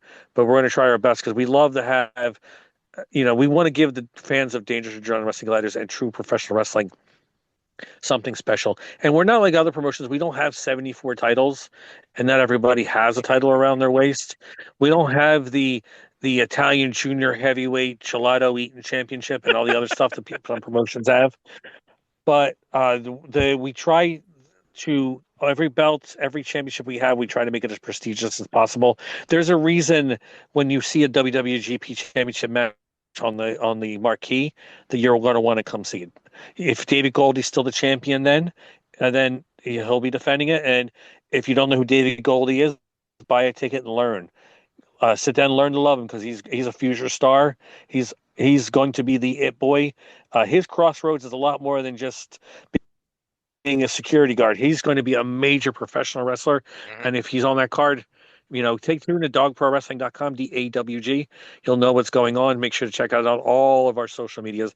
We're on Blue Sky. We're on X. We're on Reddit. We're on Twitch. We're on TikTok. And unfortunately, I won't be seeing me doing any of those dances, even though I do try to get Dave Dahl to do those dances. Last time he danced in New Jersey, had this mini earthquake. But so yeah, you're going to see. You want to make sure you come there. We always do everything we can to really create great wrestling environment for the fans. And so you want to go with June 28th is definitely one to think about. And again, there's an ice cream place in that town. That town doesn't have much, but there's an ice cream place now. That ice cream is magnificent. And don't go to the brewery because they won't let us put a poster up. So screw them. But And you know what? There's a pizza place that are in town. The owner's an asshole, so screw him too. Mm-hmm. Try to give him money, and he act like whatever. But make sure you stop at the ice cream place or the coffee place too. Oh, great coffee, great coffee. And then come check out Dog Pro Wrestling, and we'll have top to bottom dog wrestling events. You'll see why the other companies run shows and dog runs events when you come. Absolutely. And then after that, we're working actually with the Monmouth Park system. There is a Monmouth Park Fair from July 23rd to July 25th. Dog Pro Wrestling will be there. I know they have an American Idol singer who's going to be headlining it, and they have carnival rides, and they have food, and they have pig races. And I really hope Daredevil Dave Dahl ends up in one of the pig pens. um, but it's you make sure you're going to be part of that because we'll be running matches throughout the day, like a bunch of 2-match cards throughout the entire day from all 5 days there, and we're trying to get some big stars there. And it's something special we're trying to do. We're working on other things. We've done events with Rowan College of Burlington County. We're negotiating back with them. We're talking with other universities. We're talking with buildings. We're trying to find places. If you know anybody who's looking for fundraising, especially in the South Jersey, Gloucester County area, but anybody's looking for fundraising, it's so much better than selling cookies or selling candy or going out and having a bake sale or begging businesses to give you free stuff so you could do a silent auction. Dog Pro Wrestling is an interactive experience that you go out and make money with. We do our best. We're not here to gouge you. We're not like other promoters who want you to pay $10,000 and give you nothing in return. We're looking to actually make symbiotic relationships. So if you're a civic organization, if you're a sporting organization, if you're looking for stuff to bring professional wrestling to your town, contact Dr. Lawrence Zirconium and Dog Pro Wrestling on any of the social medias you can find, or check out dogprowrestling.com and give us a holla, and we'll try to do what we can to help you make any organization make money and try to help you out as we are. We're giving back in Dog Pro Wrestling. We give a lot to that. And unfortunately, we also give you Daredevil Dave Dahl, but I apologize for that in advance. Well, listen, Dr. Lawrence Zirconium, I think this is a perfect stopping point. Although, again, I'll mention to you that I would love to have you back. I would love to have you back to do a whole segment on wrestling from the 70s and 80s. I'd love to have you back to do another segment on wrestling, the business of the wrestling business, because it seems to me like you've got a lot of that figured out. I mean, just some of this stuff is so impressive, the reach that you have. But either way, I had a great time having you on, Dr. Zirconium. It was a blast. You've taught me a whole lot. I'm sure John too. And I'm going to circle June 28th on my calendar. Oh yeah, and when you make some of those top 10 lists, make sure to include Dog Pro Wrestling, and make sure you do a top 10 list of how many ways Dave Dahl sucks. I will work with you on that. You'll be able to get lots of lists, lots and lots of lists. You'll be able to get as many lists as many pounds as he is on how he sucks. Fair enough. Well, Dr. Zirconium, I will talk to you about the rankings thing off the air though, because I do want to get that. I want to get Dog on there, and I'll sort of explain my cryptic sort of way that I do it and why everybody's not on there yet. But Dr. Zirconium, listen, it was great to have you on, and we look forward to. Don't forget, I'm going to get these dates right. I'm going to say events. 2 events coming up for Dog. April 17th, wRAHstlemania for folks at Rowan University. I don't name that, by the way. That's a Rowan thing. That has nothing to do with me. I did not name that, okay? Okay. That is Rowan University's idea. And this is like the eighth annual, I think, wRAHstlemania. Oh, wow. Sorry, I want to make sure I get that out there because we've been doing this since 2017. So this will be the 8th wRAHstlemania. But I had no naming. I didn't name Hawkmania either. Just heads up on that one. Oh, my goodness. Well, I got you. So That's right. Well, you also didn't name Geekfest. I'm pretty sure of that. But you guys will be there on April 19th. Yes. If you're at Rowan University, or if you have the opportunity to get to Geekfest and enjoy, among other things, Dog Pro Wrestling, please do check out Dog Pro Wrestling on social media. What's the website, Dr. Zirconium? www.dawgprowrestling.com. Stands for Dangerous Adrenaline Wrestling Gladiators. Absolutely. Check us out on YouTube, please, too. YouTube. That's the most important. Check us out on YouTube. We have I think it's 108 hours of wrestling content on there right now that you can check out. So many matches from big stars and wrestlers you may not know of yet. And unfortunately, we also have Daredevil Dave Dollar on there too. So if you need to induce vomiting, you can watch that. That's a shame. But make sure you like, comment, subscribe, and share. Help with that algorithm, please. Absolutely. Absolutely. Well, Dr. Zirconium, thank you again. And I hope to talk to you again very soon. All right, thank you. Very appreciate it, man. I loved it. Absolutely. Us too. Very much, Dr. Z. You're welcome. Oh man, dude, I learned so much from Dr. Lawrence Zirconium. It's crazy because I didn't even think, like, he reached out to me this week when I posted the women's rankings because he liked the song that I used, Veruca Salt. And then we just started talking, and now he's on the podcast. And I feel so fortunate because I learned a lot. How about you? Dude, that's his version of Jim Cornette right there. That guy is awesome. Yeah. Wealth of knowledge. That guy's been and seen it all. And he's got one-liners like Bobby Heenan for days. It's crazy. And he loves him. He loves him some Doll, man. Loves him some Doll. You know he loves him. You know they love each other. You know that they're best buddies. Oh my gosh. All right, listen, we've been running so long. We're probably turning the corner towards the 3-hour mark. So let me preview these weekend shows coming up, and then we will get out of here and get ready for tomorrow night's AEW Dynamite. That's the real show. But this weekend, starting on Friday, April 11th, Odyssey Defiance Alliance is holding their event called Unstoppable at Holyoke Media in Holyoke, Massachusetts. DJ Simon versus Evie De La Rosa versus Diamond in a women's triple threat match. Corey Fisher versus Jay Royce. Mr. Z versus Shotgun. And Sean Morris taking on Q the Pit. In Hamden, Connecticut, Blood, Sweat, Tears Wrestling is running Elevate at Devonshire Hall. This is a pretty stacked card here. Ichiban taking on Brando Lee. Aaron Rourke versus Sammy Diaz versus Mike Skiros in a triple threat for the BST title. Dustin Waller defending the territory title against Hammer Tunis. Vita Von Star defending the Monarch title against Ashley Vox. Diaspora, the tag team champions, will be taking on Melodies from Heaven. And another women's triple threat, Paris Van Dale versus Mother Endless versus Livia. In Fayette, Missouri, NWA World League is having their Slammiversary at Puckett Fieldhouse. Anthony Katina will be taking on Camaro Jackson for the heavyweight title. Mike Maverick will be taking on Blade Lennox. And Brendan Beretta versus former NWA World Champion Trevor Murdoch. I guess current NWA Tag Team Champion Trevor Murdoch.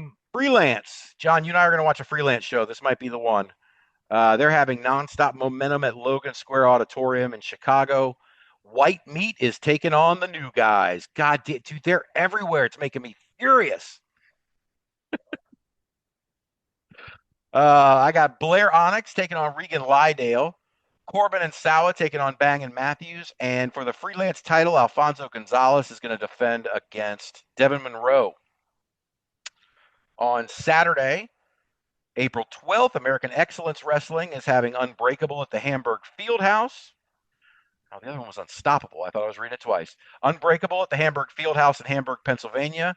Richard Holiday and BRG will be teaming up to take on Matt Quay and the aforementioned David Goldie. There is a Autism Championship ladder match that is Griffin McCoy versus Jarrett Diaz versus Leo Sparrow versus Facade versus Ichiban versus Jay Bougie versus DJ Powers versus Richard Adonis. Jeez, oh flip. That's gonna be a wild match. A lot of fellas. Yeah. The JV team is going to be taking on Security Inc. for the tag titles. Ava Everett will be taking on Nahir Robles. And again, the aforementioned Diamond Dijak with another seminar. This one's starting at noon at the Hamburg Fieldhouse. Any performers or people in the industry interested, check out American Excellence Wrestling's social media for information about that Dijak seminar. I'm sure it's going to be a really good one. In Toms River, New Jersey, Titan Championship Wrestling is having another level domination at Winding River Skating Rink. Jeff Noyes will be defending the Funhouse title against Ben Castle. Frankie Pickard versus Blocks. The Feral Face will be taking on Donovan for the middleweight title in a no escape cage match. Justin Bon Jovi versus Evander James versus Mike Mondo in a triple threat for the MoBi TV American title. PJ Savage is going to be taking on Wrecking Ball Legursky for the TCW title inside a steel cage. Excuse me, and in an intergender tag match, Joey Conway will team up with Amity LeVay to take on Andrew Paulino and Valentina Vasquez. Northern Wrestling Federation is having Fight for the Future at VFW Post 1042 in Elmwood Place, Ohio. Dakota Wolf versus Pennsylvania Smith. Sir Wesley versus Jaeger Wood. Max Steele taking on Nick Altima. Chris Demise is going to battle AJ Vest, and if AJ wins, he gets $5,000 of Demise's money. And also we've got James Cross defending the NWF Tri-State title against Michael Montana. All women's show out in Ann Arbor, Michigan. I'm gonna try to get my kids to go see this show. Report back to me. Divine Pro Wrestling is having the Sapphire Series at Uplift Ann Arbor in Ann Arbor, Michigan. Stella Buo taking on Leela Feast. Juniper Gates taking on Steffi Mack. And a triple threat for the Divine title, Heather Blue defending against both Alice Crowley and Storm Garcon. Viral Pro Wrestling is having All or Nothing at the Warren Road Community Center in Augusta, Georgia. Drew Hood defends the VPW title against Tyler Shoup. The Country Gentlemen taking on Hateful and Faithful, as well as the Superstars, as well as Abuse of Power in a fatal four-way for the vacant tag titles. Alex Misery will be taking on Sean Legacy. Billy Brash will be defending the Outbreak title against Chip Day. And John Schuyler will be battling Slim J in the third match of a best-of-3 series, which will be a dog collar match. That'll be fun. At Frontline Pro, they've got some big name, or at least one big name on this show. A couple. Frontline Pro is having battle lines at the Wausau Elks Lodge in Wausau, Wisconsin. Matthew Raywalt will be there taking on Brock Hall. I thought he was just a commentator these days. And another TNA connection, Ace Austin, will be there taking on Neil Dillinger. They're going to have a fatal four-way for the Intrepid title. Corey McHenry is going to defend against Silky Smooth, Johnny C.K., and Shane Hills. And Alex Rico is going to be taking on Dan the Dad. Victory Pro Wrestling, someone else we just were talking about quite a bit. Victory Pro Wrestling is having Blood, Sweat, and 19 Years at Pro Game Athletics in Bayshore, New York, featuring a women's title body bag match between the champion, the Unforgiven Salem, and Valerie Vermin. A body bag women's match. Count me in.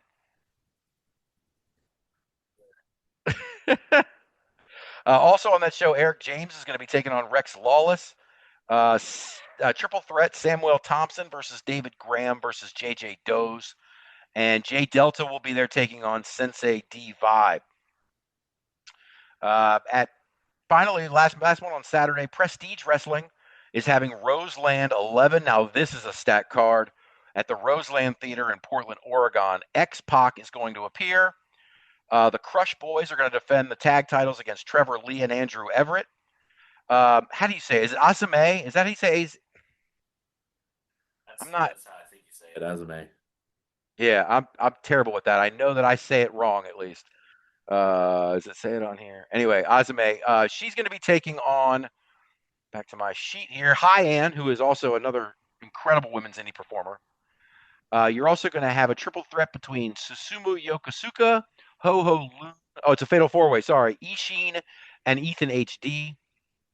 A dog collar death match between Elliot Tyler and Drexel. Tomohiro Ishii versus Calvin Tankman. What up? Oh, sign me up. Yeah, right. Oh, man. Oh. Ishii and Tankman is going to be brutal. But still going with this card. The Rascals will be there taking on Sinner and Saint. Zack Sabre Jr. will be there taking on Matt Brannigan. Ultra Power, Amira, the former POW Pro champion, and Jaden, the current WWW YouTube channel, as tag champions in Prestige, They got belts everywhere. This time they'll be defending against Midnight Heat. And main event, Allen Angels defending the Prestige title against Timothy Thatcher. Again, what is up? What's up, man? Man, we got any miles on our cards, man? Seriously, man, We get need me to to go out to Portland. Oh, that was worth the price of admission. No doubt, man. Shit. 2 shows for Sunday, and then we're going to get out of here. We've been going almost 3 hours. Sunday, April 13th, BMFX Wrestling is having their women's wrestling showcase at the WEA Rec Center in Lafayette, Indiana. Madison Payne will be taking on Juniper Gates. Allie Albright versus Rory Shield. Lexi Green versus Tegan Thorne. Alexis Littlefoot will be taking on Rachel Armstrong. Triple threat, Mercy versus Shauna Reed versus Kenzie Black. And Stella Buho again will be taking on Dayami Ho. Finally on Sunday, out in Denver, Colorado, Primo's Premier Pro Wrestling, that's a mouthful, is having Merciless Onslaught at the Roxy Theater. XJ Chaos will be taking on Sean O'Reilly. Zeke Gallant will be taking on Sean Russell. Cam Drevel versus Niles Blood. Tag match, Frankie Gonzalez and Michael Avalon versus Levi Spade and Nikki Hyde. Caleb Crush will be taking on Anaya. And for the Primo's Premier Pro Wrestling title, Chance Smith versus Coda Alexander. Woo! It's a heck of a slate of wrestling coming up this weekend, man. What's that? I feel like we just did some work. Seriously, man. We did. But we are going to get up to New Jersey to see a DAWG event. I'm going to get it right now that he's gone. Absolutely. That sounds like a lot of fun. I really had a lot of fun with Dr. Zirconium. I look forward to having him back on. John, unless you got anything else, we can get out of here now. I got nothing, brother. All right, then follow us on social media. Dr. Zirconium is one of the only people I've met who can rival us in all of his social media channels. He was listing them off like I do, but here I go. Find us on Twitter and Blue Sky at Indie Wrestling XP. We are on Facebook, Instagram, TikTok as Indie Wrestling Experience. That's INDY. But the place to find us for everything is our link tree. That is Indie Wrestling Experience link tree. You can find all our links to the rankings, to the site, to the social media, to podcast interviews, and everything else. That's our hub. That's where you find everything on us. So check us out there. And we will be back next week. Thank you, everyone. Have a good night. Good night, everybody. See ya.